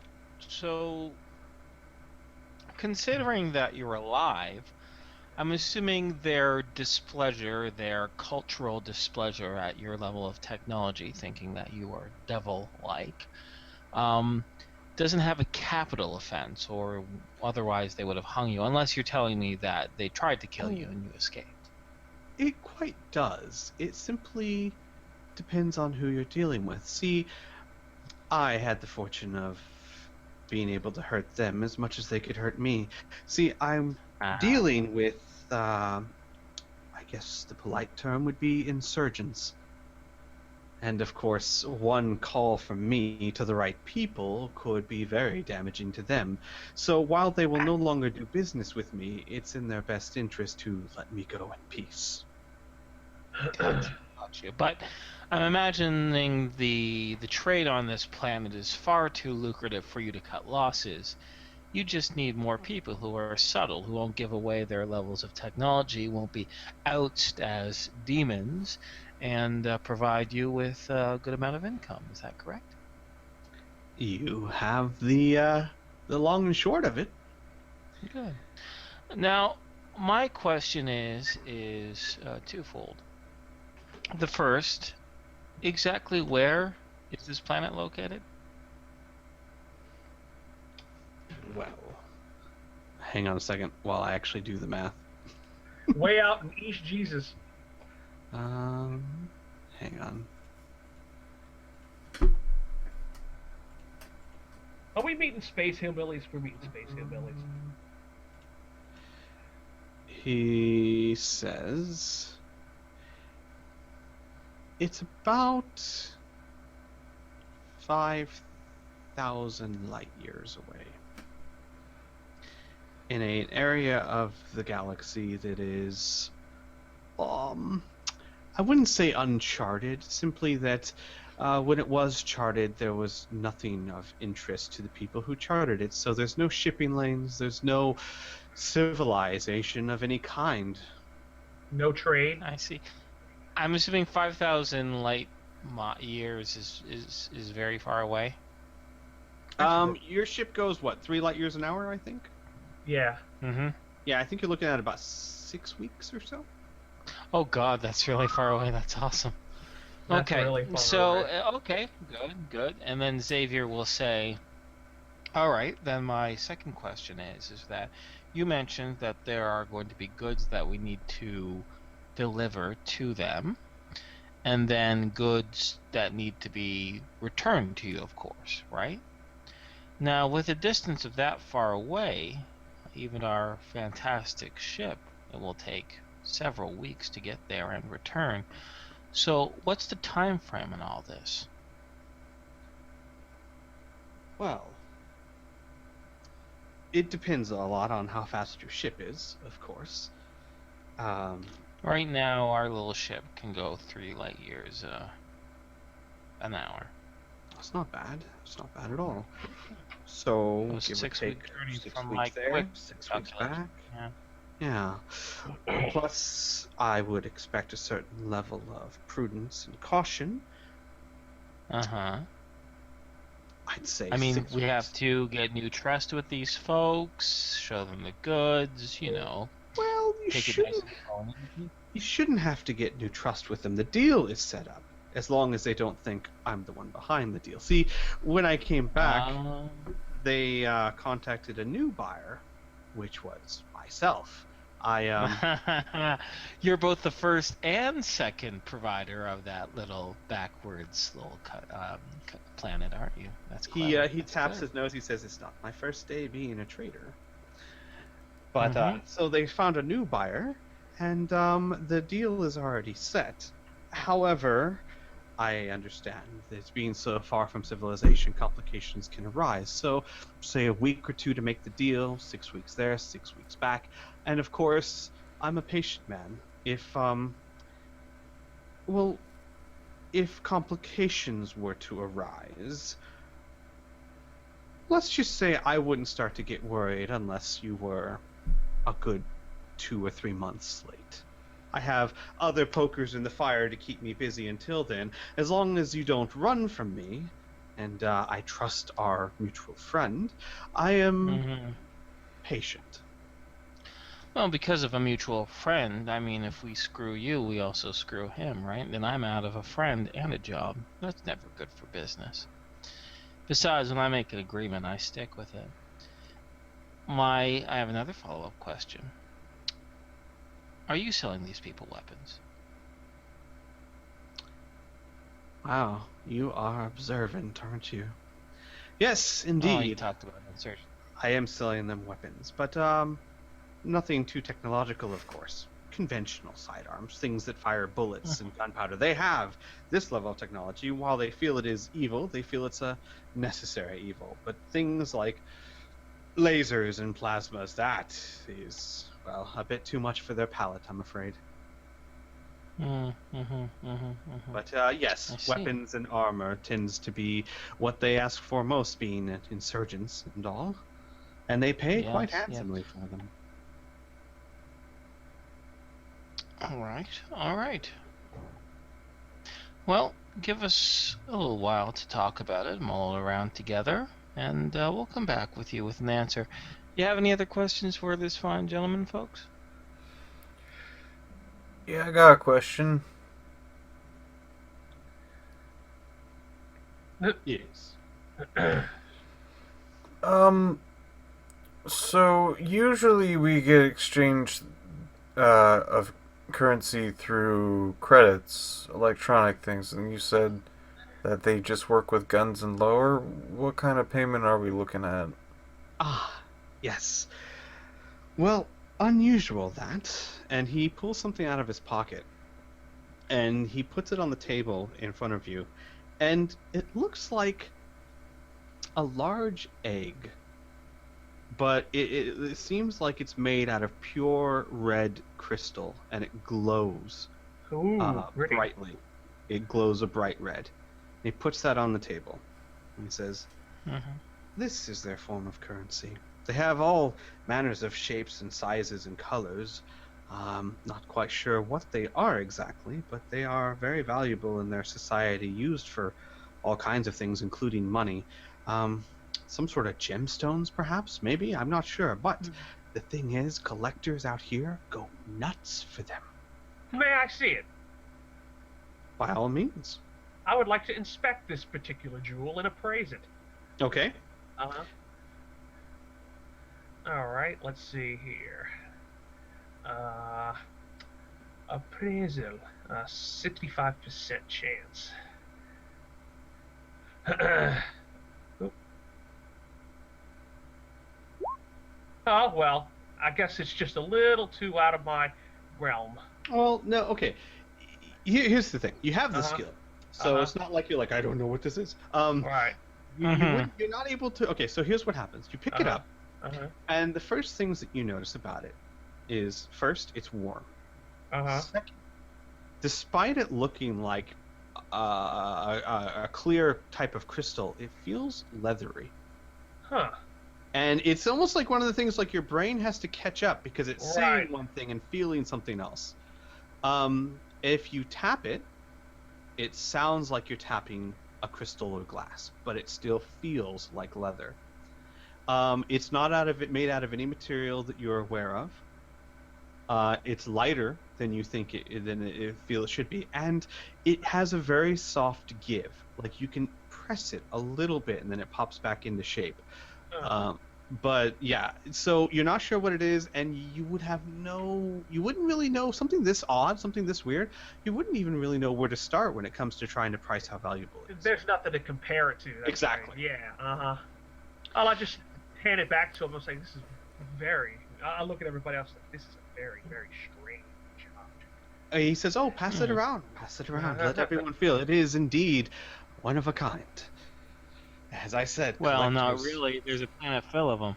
Well, yes, but as far as I'm aware, it's the only planet full of them. Okay. Mind if I take the schematics on this and run it through my computer? Well, you're more than welcome to, though I've tried myself. Well, I like to keep a track on it and to learn more about it. He says, he nods, he goes, eventually, from what I've heard, they lose their shine, but even after they lose their shine, collectors love them. Very good to know. Okay. So this is a low-tech planet, so we're not going to have to worry about getting through any sort of security systems to sell it to these people, to these contacts that you mentioned. My If all only goes question, well. I Go only ahead. have. Well, I was wondering, on the journey there, are you going to give us anything? Are we going to have to pass through any zones where we're going to have problems bringing this through? He grins. He says, oh no. There's no trade lanes, no patrols, no nothing in this area of space as far as I've ever come across. You could be flying around with contraband attached to the outside of your ship. No one would be there to see you. Not to say that there aren't some risks involved. Of course, there are checkpoints if you go to some of the larger cities in this planet, though I've tried my best not to go to them, and if everything goes to plan, you'd have no reason to. There is, of course, one thing that you should at least be aware of, I suppose.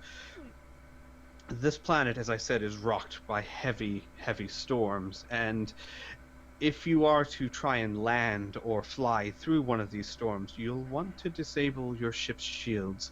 They act like a giant magnet for the lightning in the storm, and, well, it could tear your shields and your ship apart. I see. So, our mutual friends told us that you've been having very frustrating time finding people for this job because it's a long journey. I mean, 6 weeks in space and light speed is no simple task. So my question is how much do you plan or were you hoping to pay us for this job? I guess that's where we start getting into the haggling section, isn't it? My For the favorite shipment, for the shipment that I am planning to sell to them, they are going to be giving me 3 chests of these baubles, shall we call them, of different size and shapes. I've been in this business long enough to know that an average price for them, if I find a good market for it, of course, I'm looking at about 30 million. Now, Xavier's gonna raise his eyebrows because in theory he's probably lowballing that, of course, because he's a fucking merchant. How's he gonna tell us how much he's really gonna get for it, right? Right. So wow, a lowball 30 million. Okay, go on. I can live with that. He says, since you're doing a lot of the legwork, of course, I'm willing to give you a third of that. 30%, so 10 million. 10 million. And of course, that's 10 million as long as the shipment comes through, meaning I'm not going to come back and say, oh, well, I couldn't get as much as I thought, so I'm giving you less. No, that is a guaranteed amount, my friend. So pretty much in 12 weeks plus another 6 weeks at most to get down there. So 18 weeks from here now, we show up, we contact you, we give you these things, and you give us 10 million credits. No advance, no haggling, no cut of the, cut of what you don't sell or anything like that. A simple transaction, pretty much. Flat. I find that's best. If I leave things open to interpretation, people tend to try and, well, wiggle and at the most inconvenient times. Not that I'm saying you would, but I don't know that you wouldn't. I feel that if we all leave happy with the terms before you even begin, things are much smoother when it ends. All right. So say that's the deal, Fanic, for these 3 crates. What's meant for the goods that you sell. No, we take your goods. We guarantee you that in a due amount of time, we give you these 3 chests, these 3 crates worth. Okay, that's good. But you're telling me that these people use this money as a currency, correct? I believe So- they use it for all kinds of things. All sorts of things. And you know us, we might be creative individuals, we might be mercenary individuals. If we were to come back with more than 3 crates, would you be able to sell the excess? After, of course, taking your finder's fee cut out of that? He sits back in his chair and puts a finger under his chin and goes, "No one's ever asked me that before." No? Well, that's a shame. I mean, it's a planet filled with this stuff. There's all sorts of ways of getting more. Oh, I could find you buyers. Tell you what, he says. The shipment I have is all I can afford. But Mm-hmm. if you were to... The insurgents that I deal with seem to have an unsatiable appetite for such things. Firearms, suits of armor, anything that can cause general mayhem upon who they're fighting. If you were to bring your own shipments, of course, I'm sure that they'd happily buy it off of you. And if you got more of these baubles, yeah, I could definitely move them. And Good. That's all I needed to know. have to be fair, since of course you would have to put up your own money for whatever you sell them. I would just be acting as the middleman. I'd only take 10%. Wow, we would get 90% of any additional baubles that we find. That's quite excellent. That's a very good deal considering everything. Yes, a 10%, merchant's fee makes the most sense. All right, wonderful. Well, like we said, will you be here in a little while? We have a very democratic system aboard our ship. We always want to make sure everyone buys into a new job before we agree to it. May I see the precious? Would you call this a jewel? Oh yes, of course. And he'll hand it back over to Lucas. Yes, let me get my spectacles, and he's going to lean down and start Oh, boy. mumbling some magical spells. Here comes his glasses. He's going to come Don't up be with the afraid. glasses and a fairly large nose. Xavier will wave to Fanic and say, "Don't worry, they're prescription."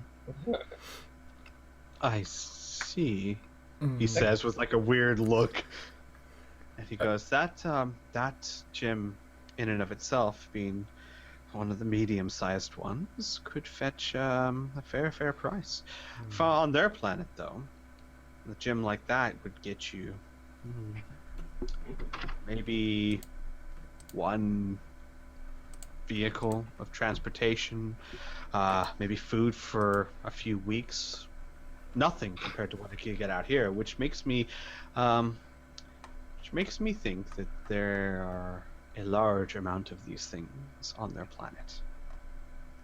So while Isaac looks this over, Xavier's gonna ask, "Fanic, why are you having such a hard time trying to find a job? I mean, a simple trade run for 10 million credits seems like a very sweet deal. Do you just not find people that you can trust?"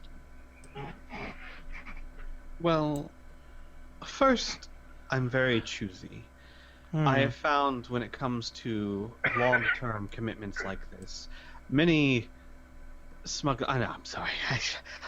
businessmen Traders. of this nature, traders, tend to have a lot of time to consider other options. And this is Well, let's be honest. This is a sweet deal. And I have to be very careful who I let into this deal. Mm-hmm.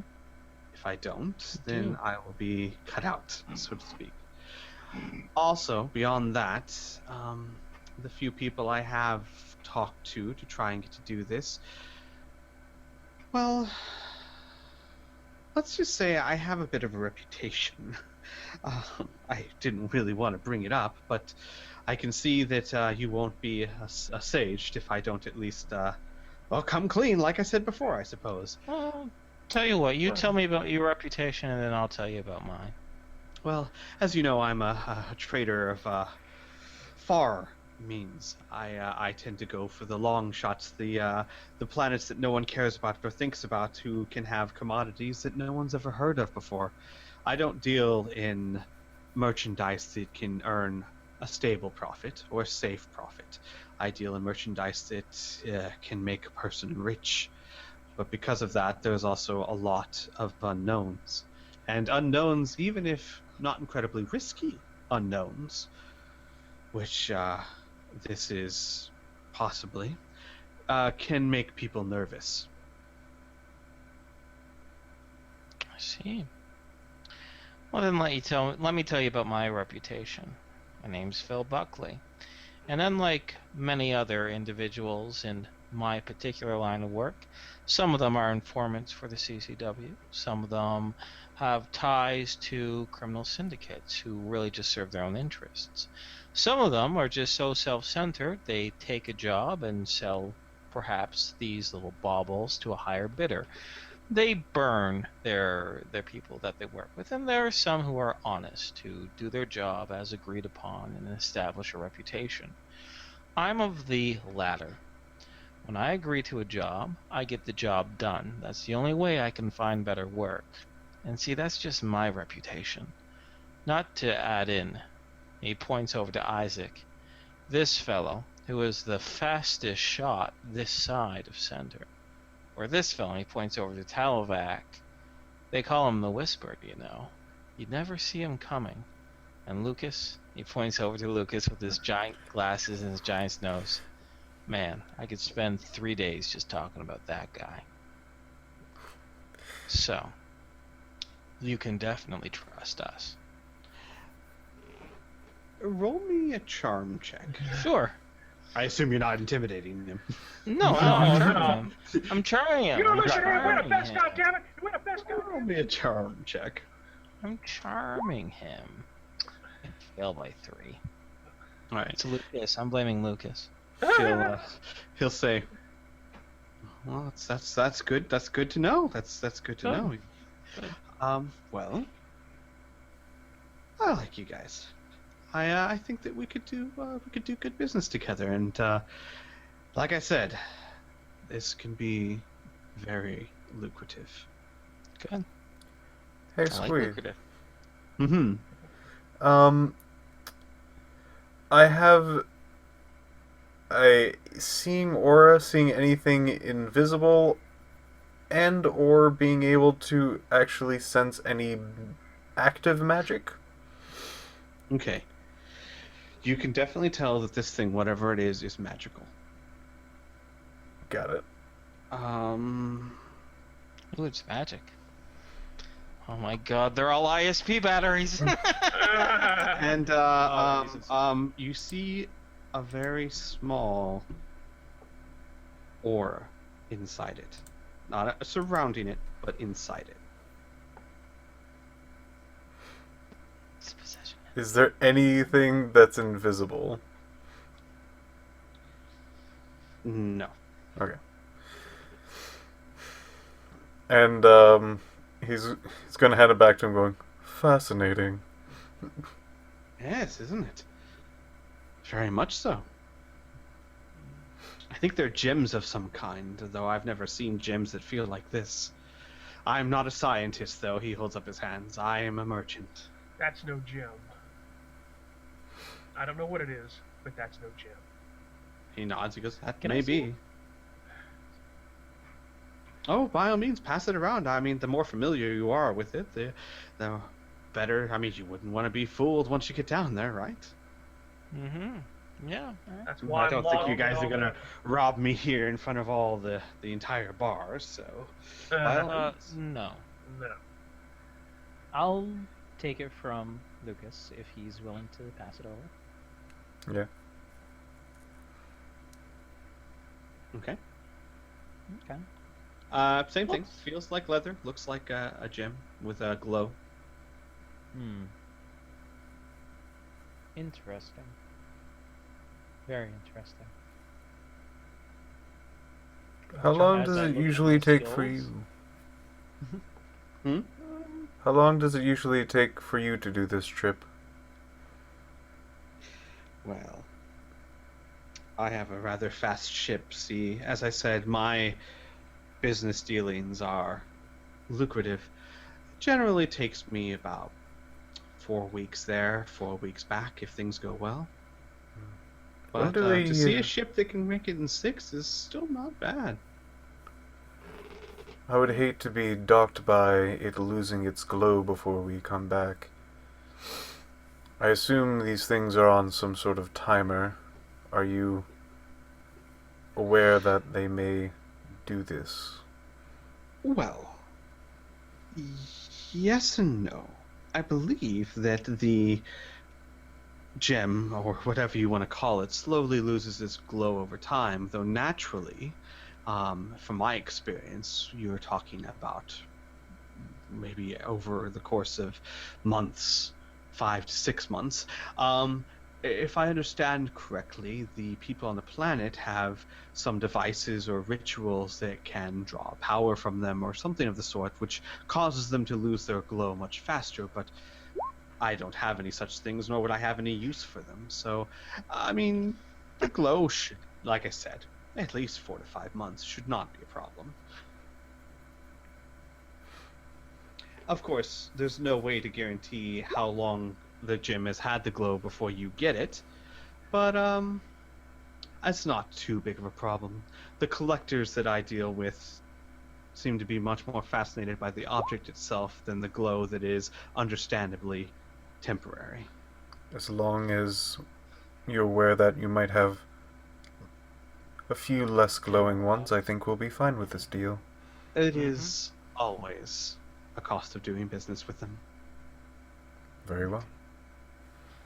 So can we talk out of character real quick? Oh, by all means, from my account. So I'm wondering if everyone's good with this job. Well, let's be clear. We're trading weapons. We're going to be arms dealers for a less technologically advanced thing for 10 million credits. I was going to call them space bucks, but I'm losing credit. So in character, Xavier has absolutely no problem with this as far as morality speaking. Okay, I think it's more than fine. I mean, it's a good way to make some money, and they were going to get the weapons anyway, right? That's how he rationalizes it. I want to say this, however, though, out of character. If we get there and we get sympathetic to one side or another, Xavier is serious when he says he has a reputation. Yeah. Grimmith made a joke in the chat that, people say, trust me? Yeah, they're the most trustworthy, right? But Xavier is serious. He does have a reputation. He doesn't want to burn his relationship with the best forger on center, right? Nor does he want to burn this, right? So if we if we're in this deal, I want you to know in character, my character is going to want to finish this deal regardless of where our sympathies might lie. Oh, absolutely. Like screwing this guy over is not an option. No, we're not going to get anywhere. Unless he tries to screw us over. Okay. Yeah, okay. I just want you guys to know that. I'm in agreement. I am less concerned about the morality out of character. I am more concerned with all of these restrictions that we're going to have to do. It'll be fun. Well, if they find our ship, we're screwed. Well, technically, they'll just be aggressive with us at that point. Yeah, but they won't be in. Well, did he say that he still finished the deal, or was he asked to immediately leave? No, he didn't get to finish his deal. Yeah, exactly. Well, Yeah, if we fly in and go, and somebody goes like, "That's a ship," and we're like, "Well, that's it. We gotta go." Yeah, we'll just be cunning about it. It'll be fun. That's the tricky part. It isn't just meet somewhere in a back alley and exchange a suitcase for another suitcase. It'll And how else require a would- little panache. Or a How else are we giant gonna bag get of to their planet? drugs. We're gonna walk there. We need No, some no, sort no. of ship. See, what I'm concerned with is the fact that we don't have somebody else that can pilot the ship, because otherwise it would be just a quick drop us and then they're back into orbit, and we don't have to worry about them trying to find the ship or whatever. We can do the deal, and we don't fucking care. But the fact is, we only have one pilot. That's my main concern. So we'll have to land the ship and hide it somewhere, and then Yeah.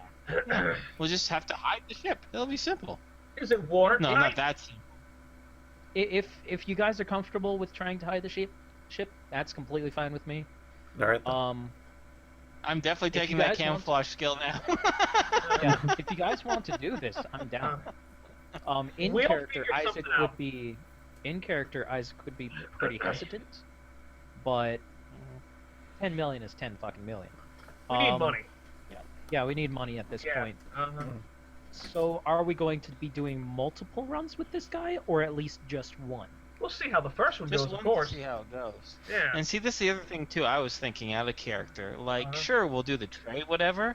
But what if we do an odd job or some favors for the locals? Like, the merchant is assuming we're gonna sell more guns to them, right? We could, but no. I was thinking more like we get involved in whatever they're doing and we do jobs for them, right? We're powerful people, not too powerful, you know what I mean? But we'll be able to get things done because we're gonna have an advantage over these people, which is an actual spaceship that they won't know about and a bunch of other stuff. So we could do favors for them, or we could just straight up rob them if we want to. Either way, we could get more of these little bauble gem things and make a lot more money. So, depending on what we want to do, we'll figure out what the opportunities are, right? But we could have a fucking bank heist if we wanted to. These people tend to be like assholes. Yeah. we'll rob the asshole planet. It'll be fun. Exactly. Yeah. So, Exactly. I'm all for this. Yeah, if our alliance does change, it doesn't mean we can't get eggs and sell it to him anyway. I mean, or whatever the flip they are. Yeah. Yeah. All right. I like the idea. I love this idea. All right. So, am I comfortable to tell our new boss that we're in? Yeah. Yes. Yeah. Sure. Okay. All right. So, I don't want to say it. We'll probably sit stand back or whatever, talk about it a little bit, then come back, and Xavier will say, "Well, if you'll have us, Fanic, we'll be your crew. We're getting some repairs done on Dissenter, and finishing up some personal business, but we'd be ready to go in about 5 days." Excellent. That sounds fantastic. Are my terms acceptable? Yes. Yeah. Yep. The percentages that you suggested, and the amount paid, and the terms are acceptable to us. You have yourself a deal. And Xavier will Fantastic. extend a hand for a handshake. Are you familiar with this gesture? Well, I have seen it before. I've never actually. And he kind of unsure, but in almost eager, grasps your hand.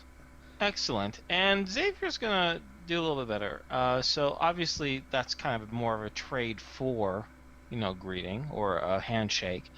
But based on this guy's, we'll say nonverbal cues, his body language, maybe some of his terminology, is there an actual trade language that he seems, or a culture that he seems more accustomed to?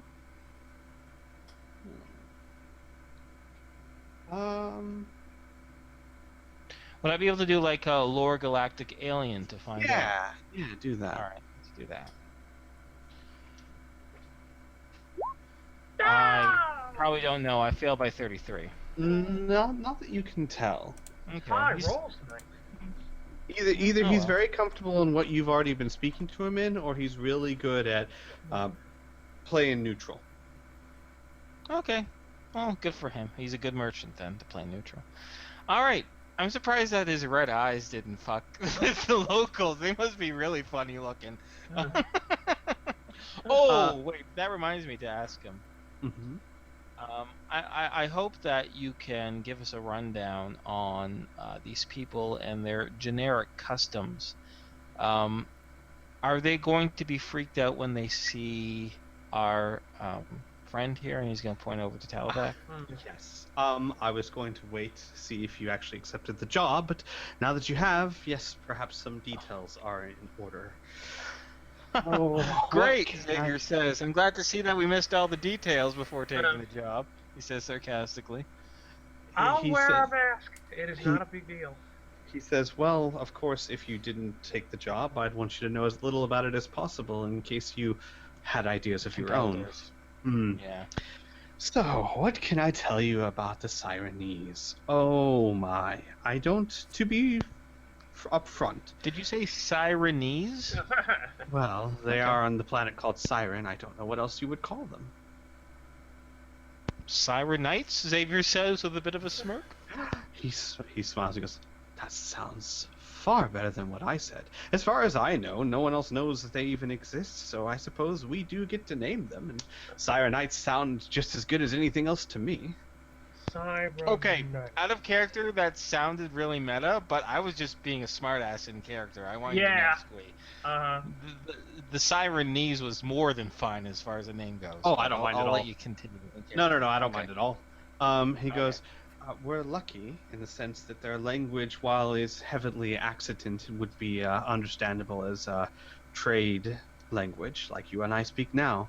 My guess is that at Trade some... 4? Good. My guess, of course, like I said, I'm not a scholar, but one of my collectors once mused that many thousands of years ago they were perhaps a crashed colony ship or some like, and have since forgotten who they used to be. But that is neither here nor there. As far as their culture, I don't know incredible amounts of it, as I hope you can understand. I simply trade with them. I don't study them. But they have a religious order which seems to be in control. It is a bit demanding, zealous, one might say, and rather uncompromising in their ideals, to the point where they have created insurgents. Yes, Piph? You guys are speaking in Trade 4? Mm-hmm. Which one is that one? Not no Trade 4? That's the human-based one. Yeah, that's what almost everyone speaks. Oh, I thought that was Trade 1. No, I think Trade 1 is sign language, I thought. Hang on. Trade 4 is very similar to modern day American. Right. Yeah, Trade 1 is hand gestures, Lucas. Yeah. Oh. Well, I should probably make sure that I change that then. Well, What every is- character knows how to speak Trade 4. Oh, Yeah. okay. Everybody does. Okay, so Otherwise, we're gonna have to retroact a lot of things. Yeah. no, I would love to see an alternative campaign where this entire thing Lucas has no idea what Xavier is saying. But Yeah, he it's can't from Lucas' point of view. anyway. I made sure to have the base language, and I'm almost sure that was 1. That's fine. I wrote It's it down in fine. my notes here. Yeah, I have it on my notes, and it was Trade 4 for American. Well, yeah, there's supposed to be like one for like classic American, but there's supposed to be one trade language that is more of like the space universal language.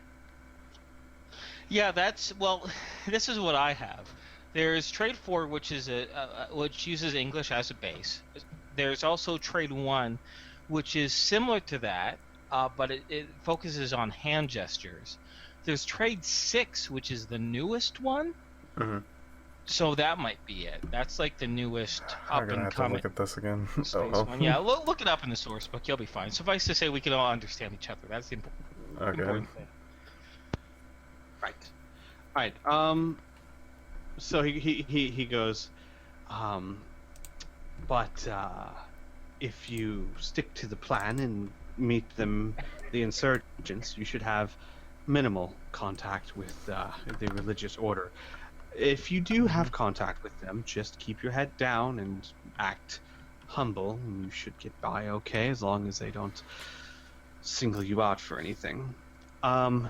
As for your friend there, that is a bit more complicated.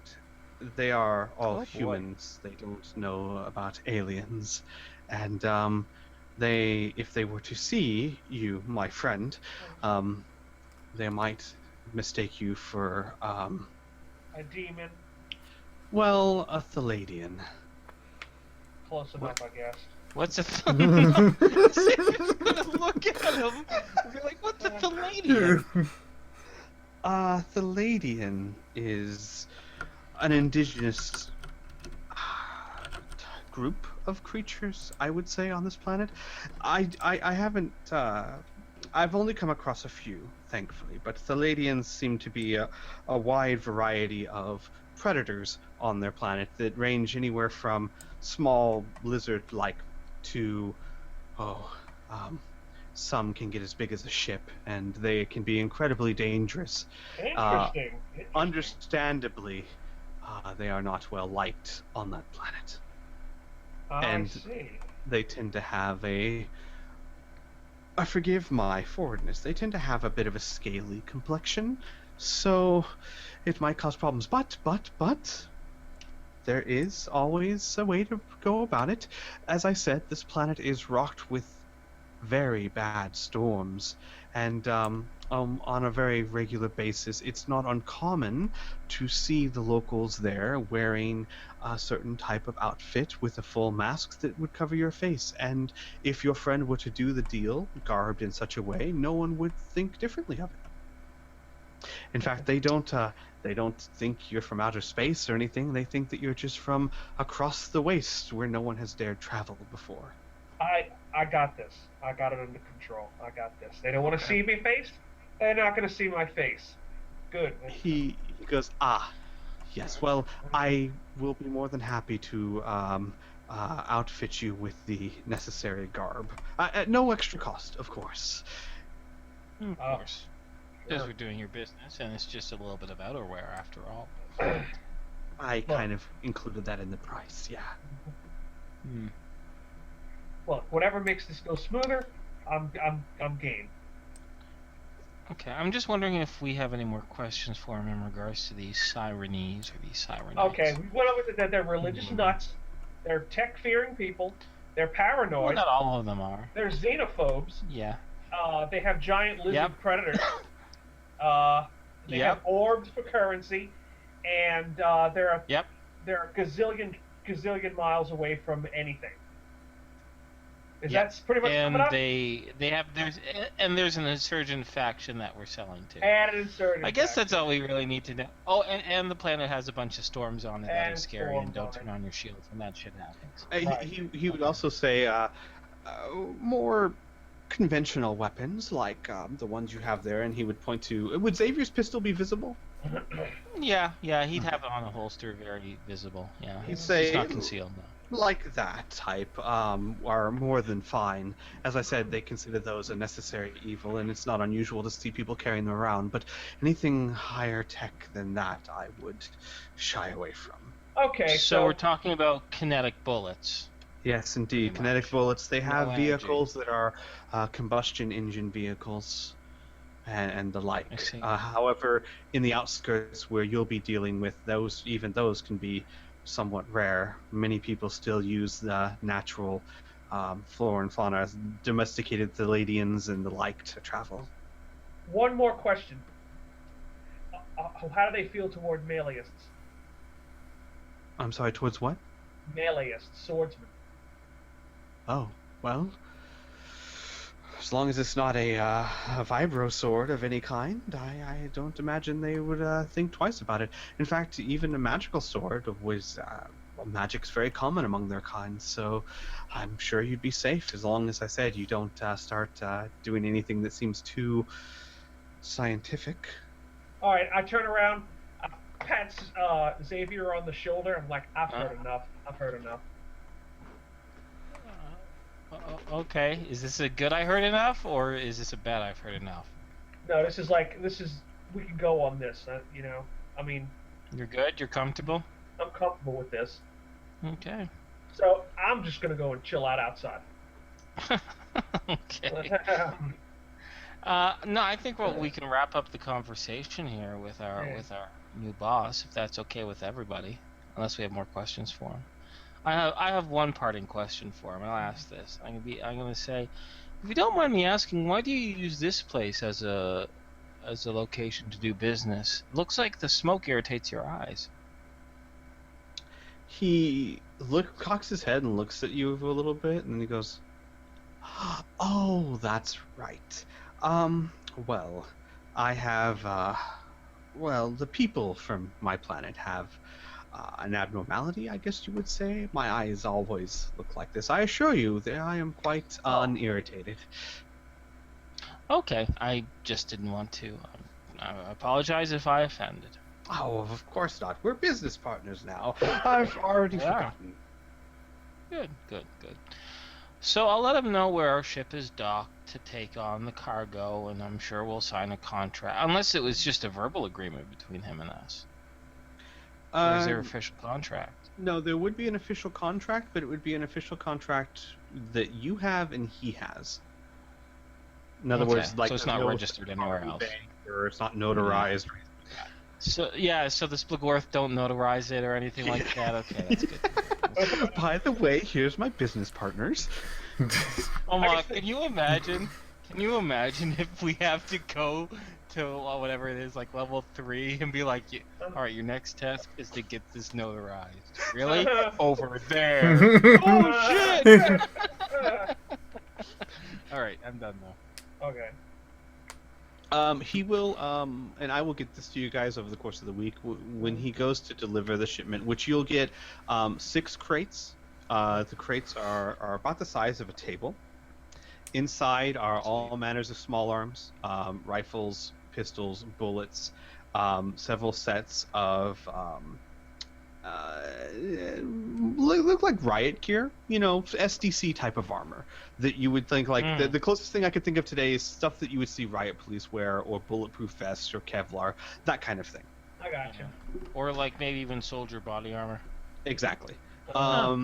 And he will give you, in detail, when you do the contract, he'll also give you the details of the meeting site, which, like I said, I will write it out and give it to you guys, so you will actually have his written notes on where the deal is to be made, when, cool. who to contact, that kind of thing. Cool. That'll be fun. That's awesome. Oh, I can't wait to see how this plays out. Mm-hmm. Yeah. We're gonna fuck with a bunch of primitives. Yeah. Take their stupid glowing rocks. I feel like I'm like Spanish in 14. Yeah, I feel like exactly. I'm Chris Columbus's Conquistador. crew. This makes me feel dirty. No, conquistadors we're not gonna massacre these people, but No. you're going far. Well, if you think about it, we're we going should give far them away blankets. for a They rare look resource. cold. Oh, God. These people weapons. This is not good. We're like This a is not good. light-hearted I love it. conquistador. Yeah. Yeah, we're light-hearted conquistadors. Conquistador. We like to just chill out. Yeah. Exploit very calmly. All right. So should we slip back into a more narrative sense? Yeah, sure. Let's do that. Yeah, All right. let's bring through the day. Talabac, your procedure goes off without a hitch. Cool. It is center, so you're able to find the very best. In fact, you paid a lot higher than market price, so. Okay. I hope your cloaca's real nice. No, Everyone, about 6 or 7 hours after the meeting, you see Talavac come back. It's up to you, David. Is he a Borg? Please tell me he's a Borg. No, actually. Would you be hiding this? Aw. I mean, would it be... I would at first, Okay. and then I would just walk up the plank and go, check this out, and spin, and you see a replica of his old tail, but it's metallic, and he's spinning it around. He's like, I'm still getting used to it. But Oh, he has a bionic tail. That's amazing. he's got a bionic tail. He's like, oh, it still hurts to move a little bit. But I'm getting the hang of it. Yeah. Xavier's gonna look at the tail and look at you. He's gonna look at the tail and look at you. And he's gonna be like, "What does it do?" Well, once it stops hurting like a bitch, I'll show you.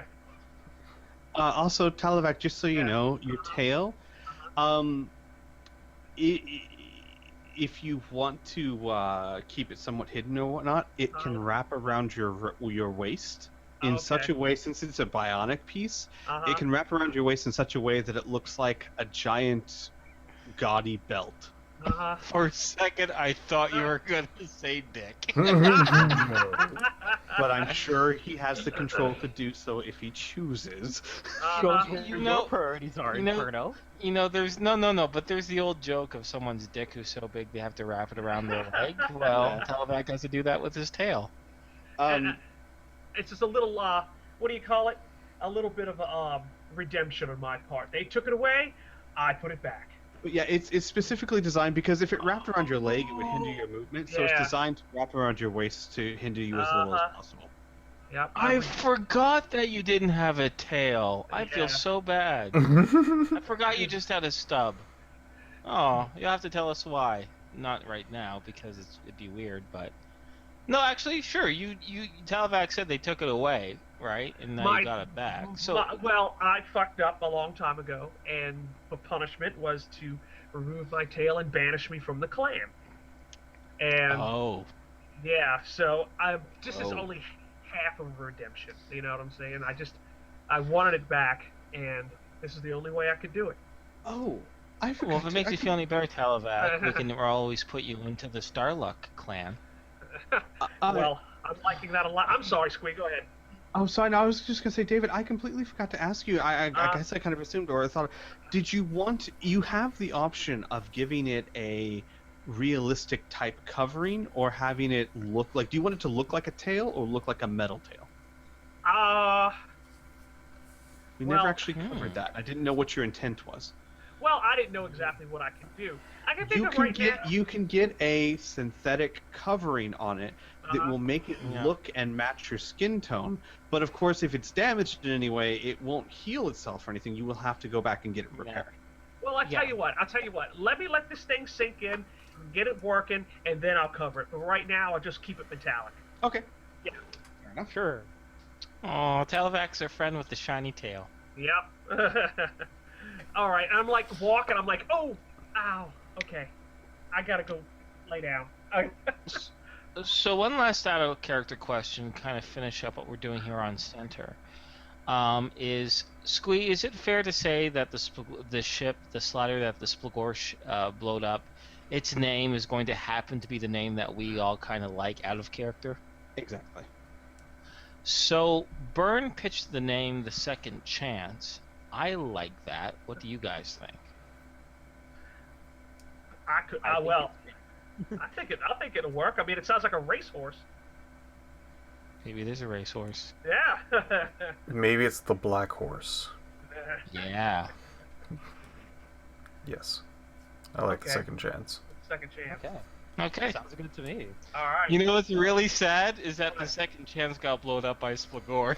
Yeah. But we can't call ourselves the Third Chance because it needs to be the same name. But that Second Chance did not work out for those guys. All right. Yeah.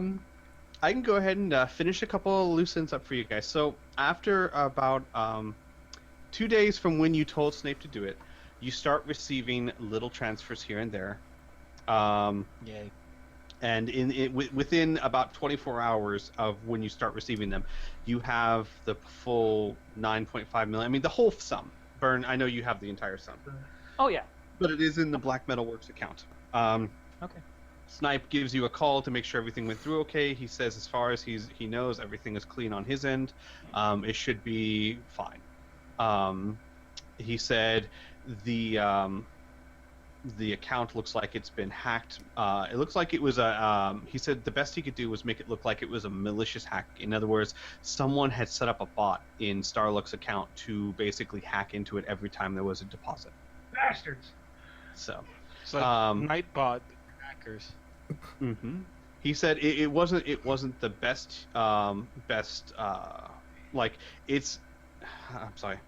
Let me start again. He said if someone were really suspicious and looking, it would look odd, but to the passing eye, it's not like it's never happened before.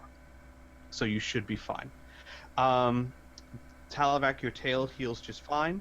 Xavier, Seth contacts you after about a week. Oh yeah. He says that since you've accepted the job, he's cut it down to just a solid mill. But everything went smoothly, and you now have papers that are not just forged, but they are literal papers. He was able to get the actual certification and just tweak it a little bit. And he gives you a USB. He says, just slide this into your ship. It'll change the registry of your ship, and you'll be good to go. And of course, he gives you also every ship has a paper copy of the certification as well. Uh-huh. So he gives you that as well. Great. And as So always, I'm gonna his do work that is... after. Oh, sorry. Oh, no problem. I was just gonna say, and as always, his work is superb. Great. Good old Seth. So I'm gonna stick that in the ship after we're out of center, because it'd be really weird for us to dock as the Starlock and then undock as the second chance. So will look really nice is that if ever anyone's trying to track us, they'll know that the second chance docked here on center, but after it left, it just disappeared. It stopped being the Starlock. It'll be nice. Yep. It'll be good. Mm-hmm. So,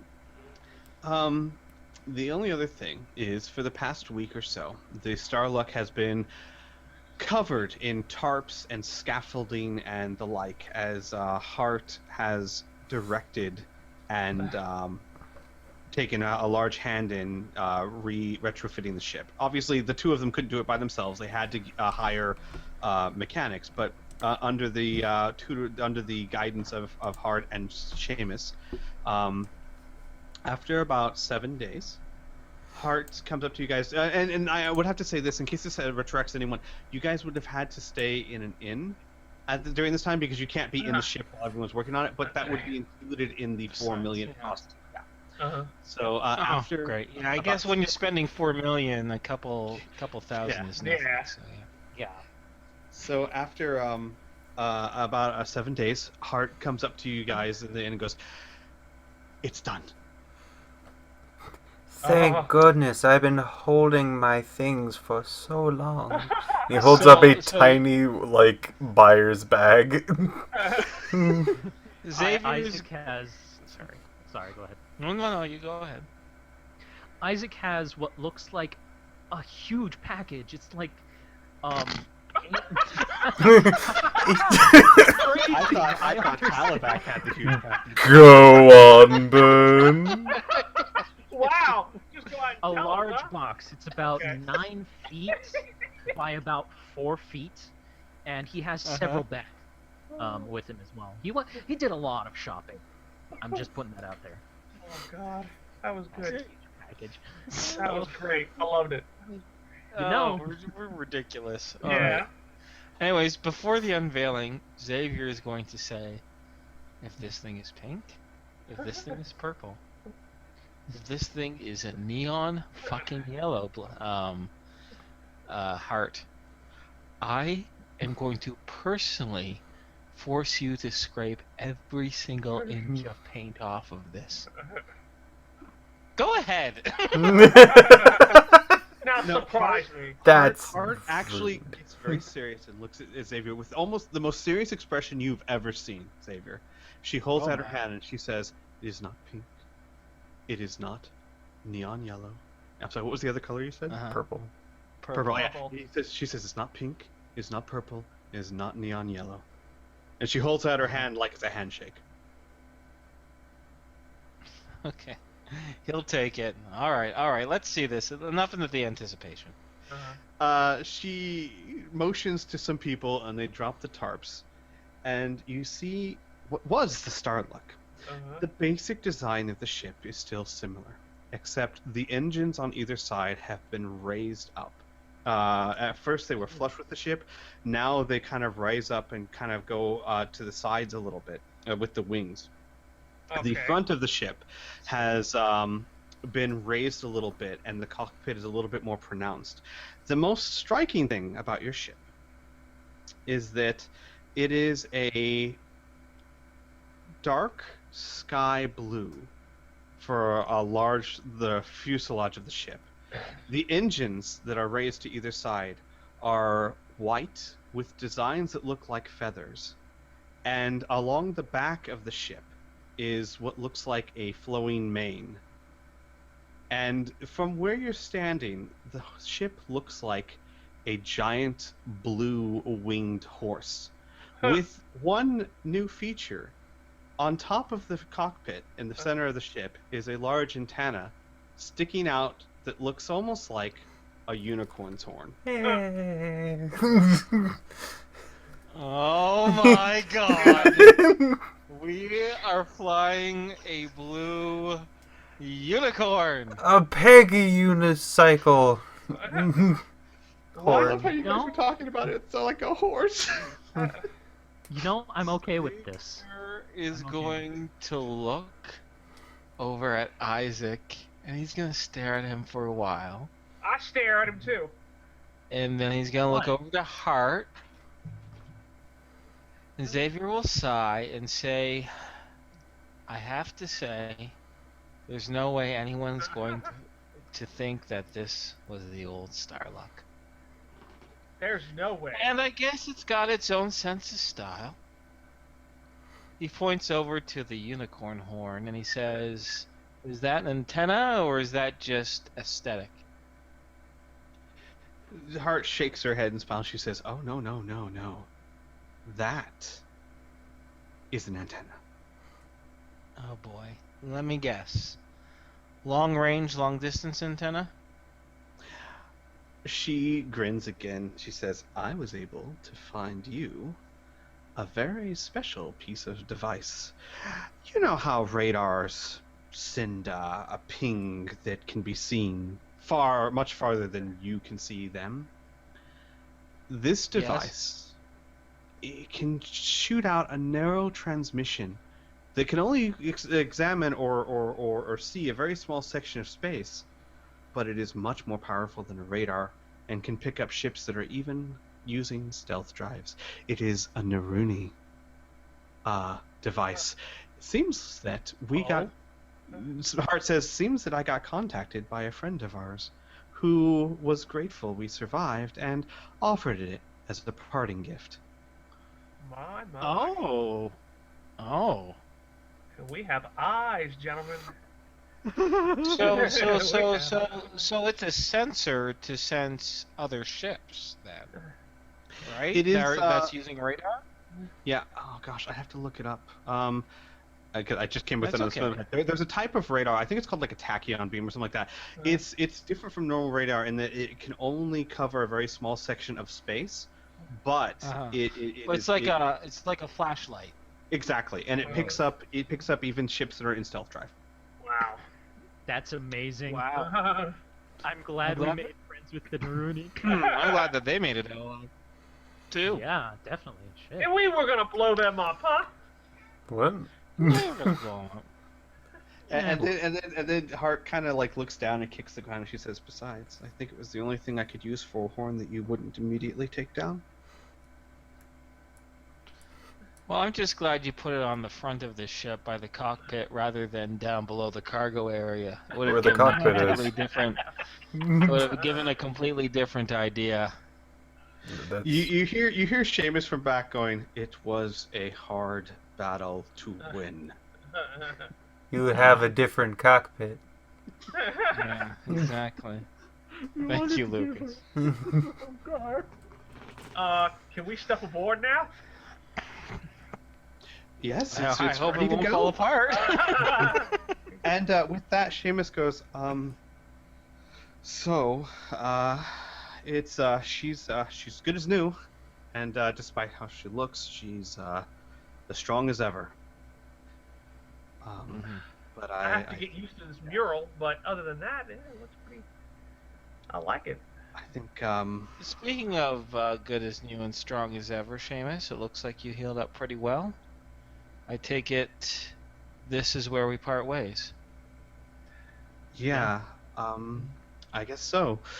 I thank you guys. I definitely won't forget this experience, and your pay has been incredibly generous. I won't forget you guys. And if you ever in the neighborhood and looking to do less dangerous stuff, Don't hesitate to look me up, huh? Not Definitely. Of course, When of we course. slow down and just do simple milk runs, you'll be the first person we call. He raises an eyebrow and goes, well, doesn't have to be milk runs. And then he smiles and holds out a hand. I'll shake it for sure. Give him a solid shake and a little pat on the side of the shoulder. And he says, glad we ran into you. You saved our bacon when we were dealing with those pirates. And I'm glad we were able to return the favor when it dealt with the, Splagorth. I'm glad you're safe. I'm glad you're happy. And I wish you the best of luck, the greatest of fortune, and the longest life you can possibly get. Same to you, my friend. And with that, he'll go to Isaac, and he'll hold out a hand. While he was shaking hands with Xavier, Isaac reached down into his bag and grabbed something, and is currently hiding it behind his back. He'll reach out, give him a handshake, say, thank you for helping us out. And then he will take out the bottle of whiskey that he was hiding behind his back and shove it into his hands. What? Oh, what's this? Parting gift. Pretty sure it's whiskey, Xavier says. Yeah. Oh, well, that's very thoughtful of you. Thank you. Oh, it's the good stuff, too. Yeah. If I recall correctly, it's what I got you on... Oh, I can't remember that place. It's where we dropped off Snipe. Mm-hmm. Noble Station. Yeah. Well, goes- he said that in character. Oh, right. He goes, yeah, like I said, the good stuff. And he smiles. Good luck out there, alright? You too. And then he'll go over to Talavac and hold his hand out. And I'll look at his hand. It's like, this is the human custom. I'm gonna shake his hand. It's like, I've learned. And I say something to him in Dragonese, and then it's like, it means be well. You too, Talavac. And look after these guys for me. Will do. And I kind of step back. And then he'll go to Lucas and hold out his hand. Lucas grins and slaps a small object into his hand. If it's gum and he puts his hand and be like, now we're never gonna leave.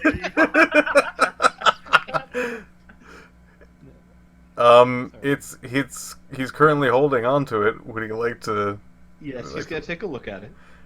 He's currently holding a confetti popper. He looks at it and scratches his head a little bit, and he goes, thanks. Go ahead and pull it. He looks around, unsure, and then he kind of like holds it at arm's length with his head facing the other direction, and he pulls it. It pops into a small amount of confetti. He opens like one eye first, and then the other, and goes, "Oh, well, thank you, Lucas. Isn't That it was great? underwhelming. Yeah, it's great." He shakes his head. He goes, "I'm gonna miss you, Lucas." I'm gonna miss you too. He gives him a big hug in the middle of the confetti, sticking I knew he was gonna do confetti bits into both of us. Seamus hugs you back a bit awkwardly, and then with that, he kind of waves to all you guys and heads off into the crowd. Can I retroactively make one purchase? Sure, by all means. Sure. So I would like to. Can you let me know what the credits is? But after Seamus leaves and we're looking over the ship and whatnot, Xavier says, "You know what? Since this is practically a new ship, I say we should actually christen her. And I have myself a fine bottle of Valuvian champagne. And I figured before we take off, we have ourselves a bit of a drink and celebrate our second chance." Here. Are we doing this again? Are we doing? Pulls out another party popper and pops it. Yes. Okay, yes, we're doing this again, Lucas. We're doing this again. Yeah. So, Squee, whatever the cost of a really nice bottle of champagne would cost. Oh gosh, 200 credits maybe. Okay. I'll What just about a take- really good bottle of whiskey? Because I pulled that out of my ass. That wasn't on my list. Yeah, no, I'd say about 200 credits as well. You guys had to think ahead. I bought those confetti poppers. I know you did. I know you did. Also, You're out of amazing. character, Uh-huh. I'd forgotten to talk about this when Fanick gave you the crates and all the details. He would have told you that depending on, obviously you're going to put the ship somewhere. He doesn't know exactly how you plan to do it. He leaves that up to you, but you are going to need some form of transportation since many types of vehicles would be. Oh yeah. So he says it might be best to look into some sort of combustion engine type transportation. Okay. I realize we shouldn't walk from where we're headed. That'd probably be a long ass walk. Now, we don't necessarily have to get on center though, right? There are going to be other planets and other places where we could purchase this before we get out into the boonies, right? Like the first couple You've weeks got of our about 2 travel. weeks. Yeah, about 2 weeks before you get out into the boonies. Uh-huh. Okay. Yeah. So we could maybe we can come up with something, I'm sure. I Yeah. can kind of blend it. Just need something really generic. Oh, you know what'd be great? If we got a truck. If we got Yeah. some sort of truck, because I can pilot the truck. I have pilot hovercraft, Uh-huh. I have pilot EVA, and pilot spark spacecraft. I didn't get. Oh yeah, I do have pilot truck. There it is. Yeah. Yep. So yeah, so if we got some sort of truck, a conventional combustible engine truck, keeping the Starlock, I think that'd be perfect. Honestly. Yeah, that So- sounds good to me. I just need to note that I can't pilot anything other than a horse. Yeah, no problem. I got it. Yeah. I can pilot the ship, I can pilot the truck, I can pilot anything, I don't give a fuck. So the overall thing, we gotta think low tech. Everything low tech. Basically. Yeah. All right. Also, for those of you, the two of you that can pilot horses, considering that you're looking at low-tech stuff, I would say that any kind of horse, obviously, you can pilot, quote-unquote, and any type of horse-like creature you could do at a penalty. In other words, you've got the fundamentals down of riding kind of any kind of that kind of creature. Yeah. But you'd be at a penalty. Okay. Yeah, I have a question, real quick. I'm sure horses aren't local to Siren, is it? No. Are they? So, No, they aren't. yeah, so we... Okay, so no horsey rides for you two. Indigenous life forms.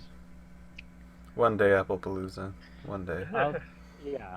And to be honest, I completely forgot about Quicksilver. How can you And I'm forget? pretty sure that you He did. can talk now. Yeah, he can talk now. You So he don't was talk to probably, me no more. he was Quicksilver probably actually, powering my room. well, you could say fainted. ran I away. say shut down when the Splagorth were on the ship. Oh, Jesus Christ. You know what You I think would be really funny is if we stick a horn on Quicksilver. He can be our mascot. Have for the you- show. You guys have all seen Empire Strikes Back, right? No, never seen it. Do you remember when? What is this movie you speak of? Do you remember when Luke threw the grenade in the Imperial ATA walker and it literally just kind of stopped and Yeah. tipped over? Uh-huh. That's pretty Yup. much what Quicksilver did. Oh wow. I see. Your horse is shit. Your horse is made of It's poop. got the brain of a 2-year-old. I'm sorry, or a 12-year-old. My bad. That's better. 2-year-olds are stupid. Yeah.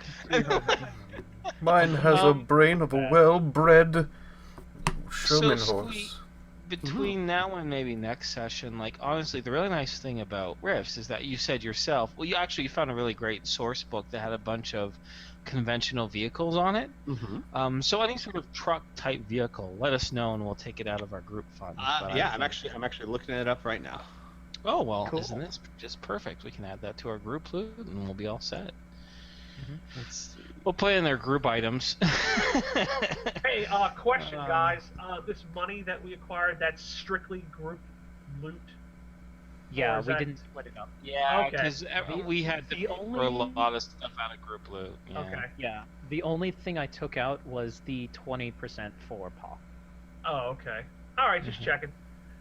No problem. Oh, guys. Well, All future transactions, Talvac will split to do what we normally do: 50% group loot, 50% to split up between the rest of us.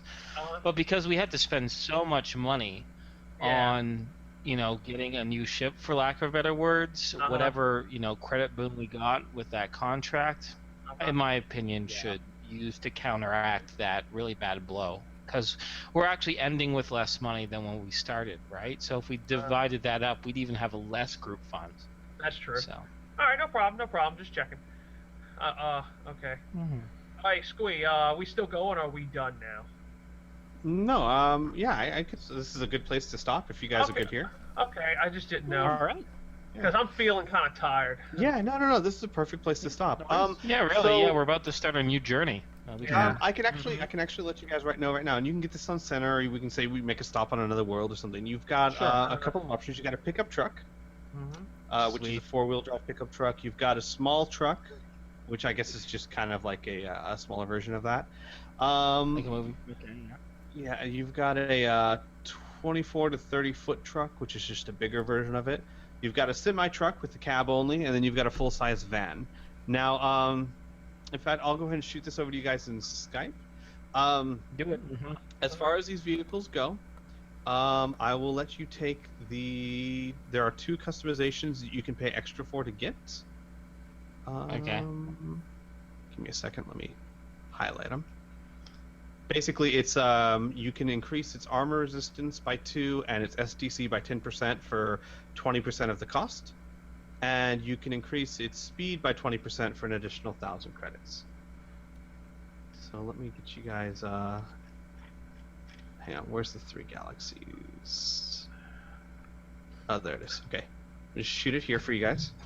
The prices you see in the book, we'll just go with those prices. Keep it simple, keep it easy. And then plus you can add a weapon system to it for the cost of the weapon system plus we'll say 2,000 credits to install it. Actually, no, you've got heart. so just the cost of the weapon. You have a mechanic for a reason. Yeah. So All right, cool. Yeah. I don't think we need a 24 to 30 foot truck, personally. I think, because it's just going to be some crates of stuff, right? Thinking just a regular truck, like the one above the small truck, so the 16 to 20 foot truck looks pretty good to me. Yeah. No. I'm pretty sure what Lucas wants. The What? full-size van. Well, what does Lucas want? Because if he wants the van, we can get the van. I mean, okay. Well, let me go check. Where is this? Under the It's in Skype. It's in Skype. Skype? It's in Skype. Yeah, it's Alright, in cool. Skype. Yeah. Yeah, that looks pretty good. Full size van. Yeah. Do you want to paint the side of the van? Is that what you want to do? Maybe. Do we want to make uh, it the party van? We have to blend in, Lucas. We could call it the Dream Machine. You're the worst.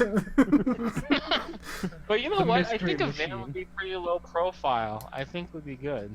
Would be good. I'm fine with the van, actually. Hey, No. Squee. mhm. You want to settle up on this experience point thing, or do you want to do the map? Let me stop recording first. Yeah, Okay, yeah. all right. Also, I'm trying to think. Inferno, do you know? Because I've never actually thought about this before. The AR rating in the vehicle, does that mean that, like, let's say it's got an SDC of 350 and an AR of 7, Mhm. they have to roll above a 7 to do any damage to it? I don't know, honestly. I've Right. never come with vehicles with armor ratings. They just have SDC. Because here's the thing: armor ratings traditionally are for people where Right. could be an area that isn't armored.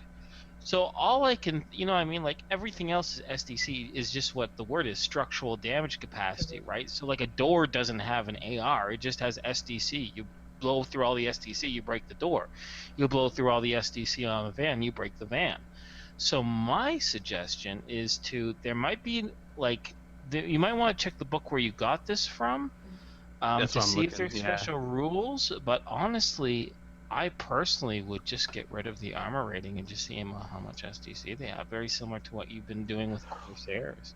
I honestly think what it's supposed to be is the armor rating is just for the van. If it's higher than the armor rating, it has a chance to hit the people inside. but that seems really weird. Yeah. No, here's what I'm thinking. Like I could think of it like this: if this is just a regular truck, no armor rating. However, and I might make some custom rules for this, you could theoretically put armor plating? on the truck that regular See, bullets that's what I wouldn't was hurt. thinking. Too. Yeah, Yeah. because Humvees have that kind of stuff all the time, and in that instance, then you have to roll above the armor rating to do damage to the truck. Like putting iron sides on the side of a wooden ship, right? Yeah, It has armor. Pretty much Right. the vehicle has armor. So here's what yeah. I'm going to say to keep things nice and simple. The cost that you're paying for the vehicle is a vehicle that already has some sort of armor attached to it. So like, let's say you want the pickup truck. It has an AR of 7. That's all included in the 20,000 credits. And then if you want some more armor to it, then you can pay 20% of that, which would be what, 2,000 credits, I think. Yeah. That sounds good. Something like 2,000, that. 4,000, whatever, whatever 20% is, to add it to make it AR9. So any small arms fire, as in anything smaller than a rocket launcher type thing, would have to roll above a 9 to do any damage to the vehicle. Oh, that makes. Oh, I can work with that. That makes sense to I me. might also like later on make that same for Corsairs too, because that makes sense in the sense that if you're preparing a vehicle for combat, because there's lots of vehicles that have armor plating on it that a machine gun would just bounce right off of. Yeah. I have a question. Hmm. Would we be able to, say, take the van, but have a little bit of agency with how it looks? Like, what if we were to use or let's say a truck? of it? Yeah, let's say a truck, a 60 to 20 foot truck. Could we, like, say it looks like a Humvee? Or something like that? Well, But if use you those wanted stats? that, I'd just get you a Jeep, which is the in the automobile section, which is let's see. The only tricky thing is that I don't know how to drive a conventional car, right? Yeah. If we stuck with the truck, if we get stuck in a storm or we're getting chased by these guys, you probably don't want like a like, I mean, I could, like, truck and car isn't all that different until you have to really move it, you know? Yeah. Then it does make a difference. Darn. So Is the van a 4-wheel drive? Hang on. The van. does that have no tires? Let's see. Full size van. It doesn't say it's 4-wheel drive, so no. Could we get it modified to have 4-wheel drive? Yeah.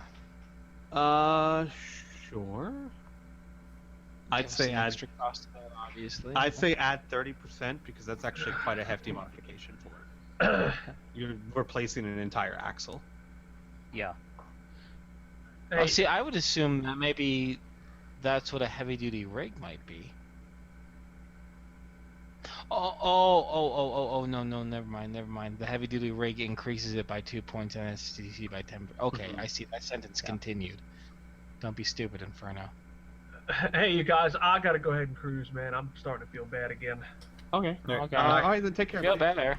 All right, Have a good man. night. Take care of Alright. the infection. No, I think I'm gonna stop the recording right here. So bye. Bye-bye. everyone.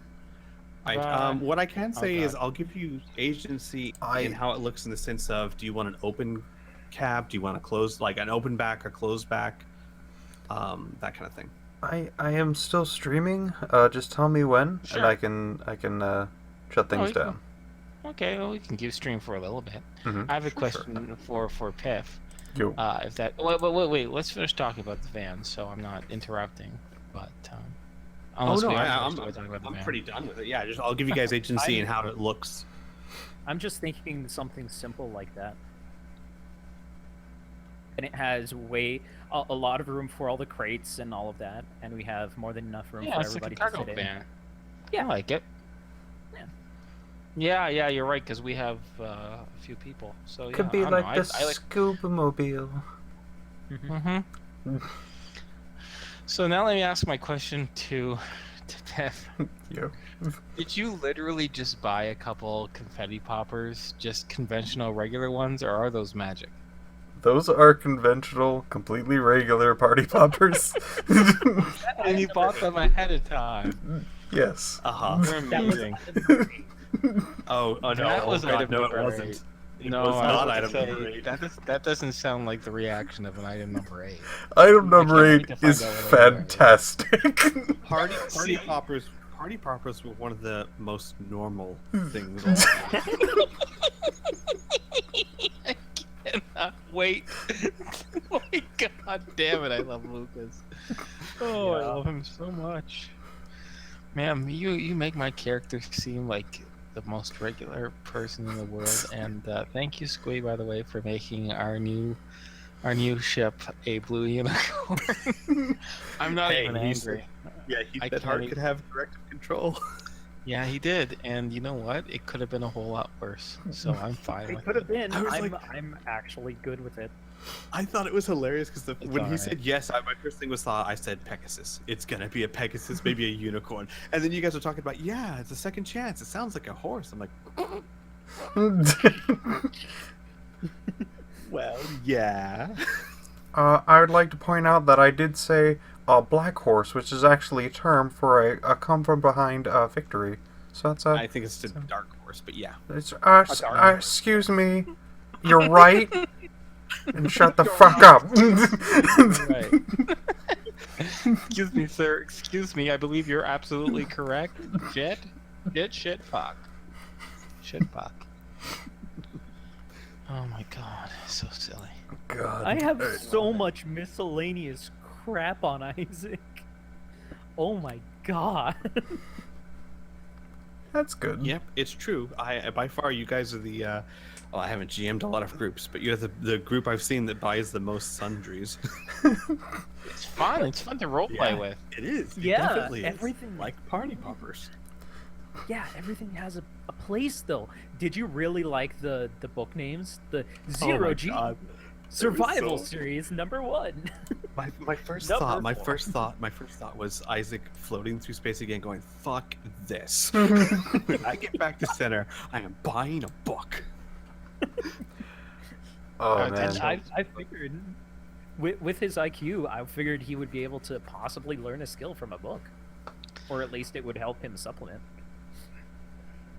I'm not gonna lie. One of my favorite moments of this session was when Seth asked how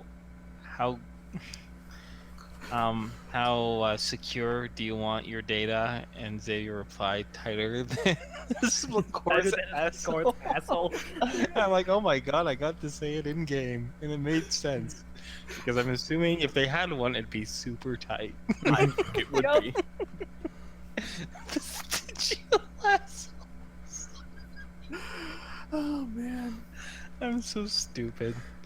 That and I have a giant package, and I couldn't help myself. I'm sorry. Between the tail, the giant package, and where the unicorn horn could have gone. Yeah, guys been thinking this this a lot. This is a very. this, Kriana is rubbing off on us way too much. I think so. Yeah. I think so. Goddamn dicks. God. Well, I'm excited, guys. Okay. So here's a good question for you guys. Mhm. You've got a We're still- 6-week journey. okay. Yeah, no, it's fine. It's fine. We got a 6-month journey. 6 do months. you- 6 weeks. 6 weeks. 6 weeks. Sorry. Do you guys want to? I'm pretty sure I know the answer, but I should ask. Do you guys want to roll a few random encounter things on the journey, or you want Yeah. to get to the planet, or? No. I mean, I don't. I want to get to the planet by next session, but Mm. I would love to have a couple random things happen along the way. And if they turn into a side adventure, then so be it. You know. Mhm. It just be. I don't want to put a time limit on it. So Right. okay, here's a shorter answer. Fucking Inferno. Yes, I would like to have a few random encounters. Jesus, why God. do I talk so much? I'm so stupid. Mhm. Stupid. I just wanted to make sure you guys are like, I don't know, I really want to get to this planet now. Well, don't. That's just me. I don't speak for the other two. As much as I do talk, I don't actually speak for them. So, would it be okay if I bought some spells here, or is that? Oh, that's the question that I wanted to ask majorly. Excuse me, before you answer that, what is the main trade language? 4. It is trade 4. Okay, so I'm going to switch Because the trade one one- that I meant to be the main trade language that everyone talks to the main trade language that everyone talks. Yeah. If that could be okay with everyone. Well, I want to be clear though. If you were allowed to select multiple languages, well, yeah, one of them would have to have been that. But everyone basically knows how to speak trade for. All right. If you Most know people. American, you know trade 4. So I need to learn trade 4. There we go. So yeah, I have to pick another skill because I'm definitely going to take camouflage now, right? But when I leveled up Squee, I had 2 skills, but I leveled up like 5 minutes before the session, so I didn't have a chance to pick one. But before we started the session, to my defense, Byrne said, "You know, there's a skill in New West, has to do with camouflage, and that's about like hiding things, hiding objects, right?" And I'm Yeah. like, "Oh, that'd be really handy for a smuggler. I'm probably going to take that. I'm going to write that down on my character sheet to earmark it." I think I So is remember it that. okay, even. Squee? Yeah. Yeah. So is it okay, Squee, that I want to just fix that in right now, so it's not like a convenient skill that just happened to be handy, and I'll pick my other skill my before God, next Squee. session, so I Say- don't have Sure. a free skill. Same for me. I was actually going to pick, like, I was talking with you, just like, what's the weapon proficiency for shuriken? Because that was the thing that I was going to get, because I Right. wanted to use my shurikens. Right. No, and I thought about that, but they don't really have their own thing, so I think we had a good Okay. compromise with it. Alright, Oh, okay, you had a compromise. Good. okay. So, I do actually have a leftover thing, and if I wasn't going to pick that, I was going to pick some sort of, like, I guess a little background for you guys and the people watching. I like to put skills on him that's for him to be good at, like, physically moving or balancing or something. Like generally being very close to like a person that, like a ballerina or some other, like a gymnastic person, like somebody who can really do some impressive things with balance and speed and things like that. Right. To me, that makes sense because a ludicrous mage is kind of like the clown of the mages, Hmm. and Ridiculous. The rodeo with clown. trying to the big top clown is what I'm trying to say, because even their fucking resurrection spell is you have to make a big top Yeah. in order It's to amazing. do the resurrection. Or laugh people, yeah, it's amazing. Yeah, but it makes sense because at a circus show you have people who are very acrobatic, Mm. and it's just a different sideshow, and I think that really fits in with his theme. All right. So what skill were you thinking of, Piph? I can't remember the exact one. I'm gonna have to look at the name, but it was basically horsemanship, but not for horses. Oh, okay. Like Sure. it was like horsemanship. Monster Like- Rider. Yeah, basically, whenever I was looking through, like, the list of things that you could rate on, I was just like, a fury beetle? I want to ride a fury beetle. Okay. Sure. All right. That'd be that. I guess that really would be very helpful. Yeah. So basically, like I said, if you have horsemanship, you could ride horse-like creatures at a significant penalty. But if you had that skill, then Yeah, here's the thing. If you have that skill, but not the normal horsemanship, if you try to ride normal horses, you get a penalty. Oh, nice. It's fantastic. All right. And Piph, so Piph, I will get you a list of spells that are available on Center. I need to take a look at your list and take a look at what they do.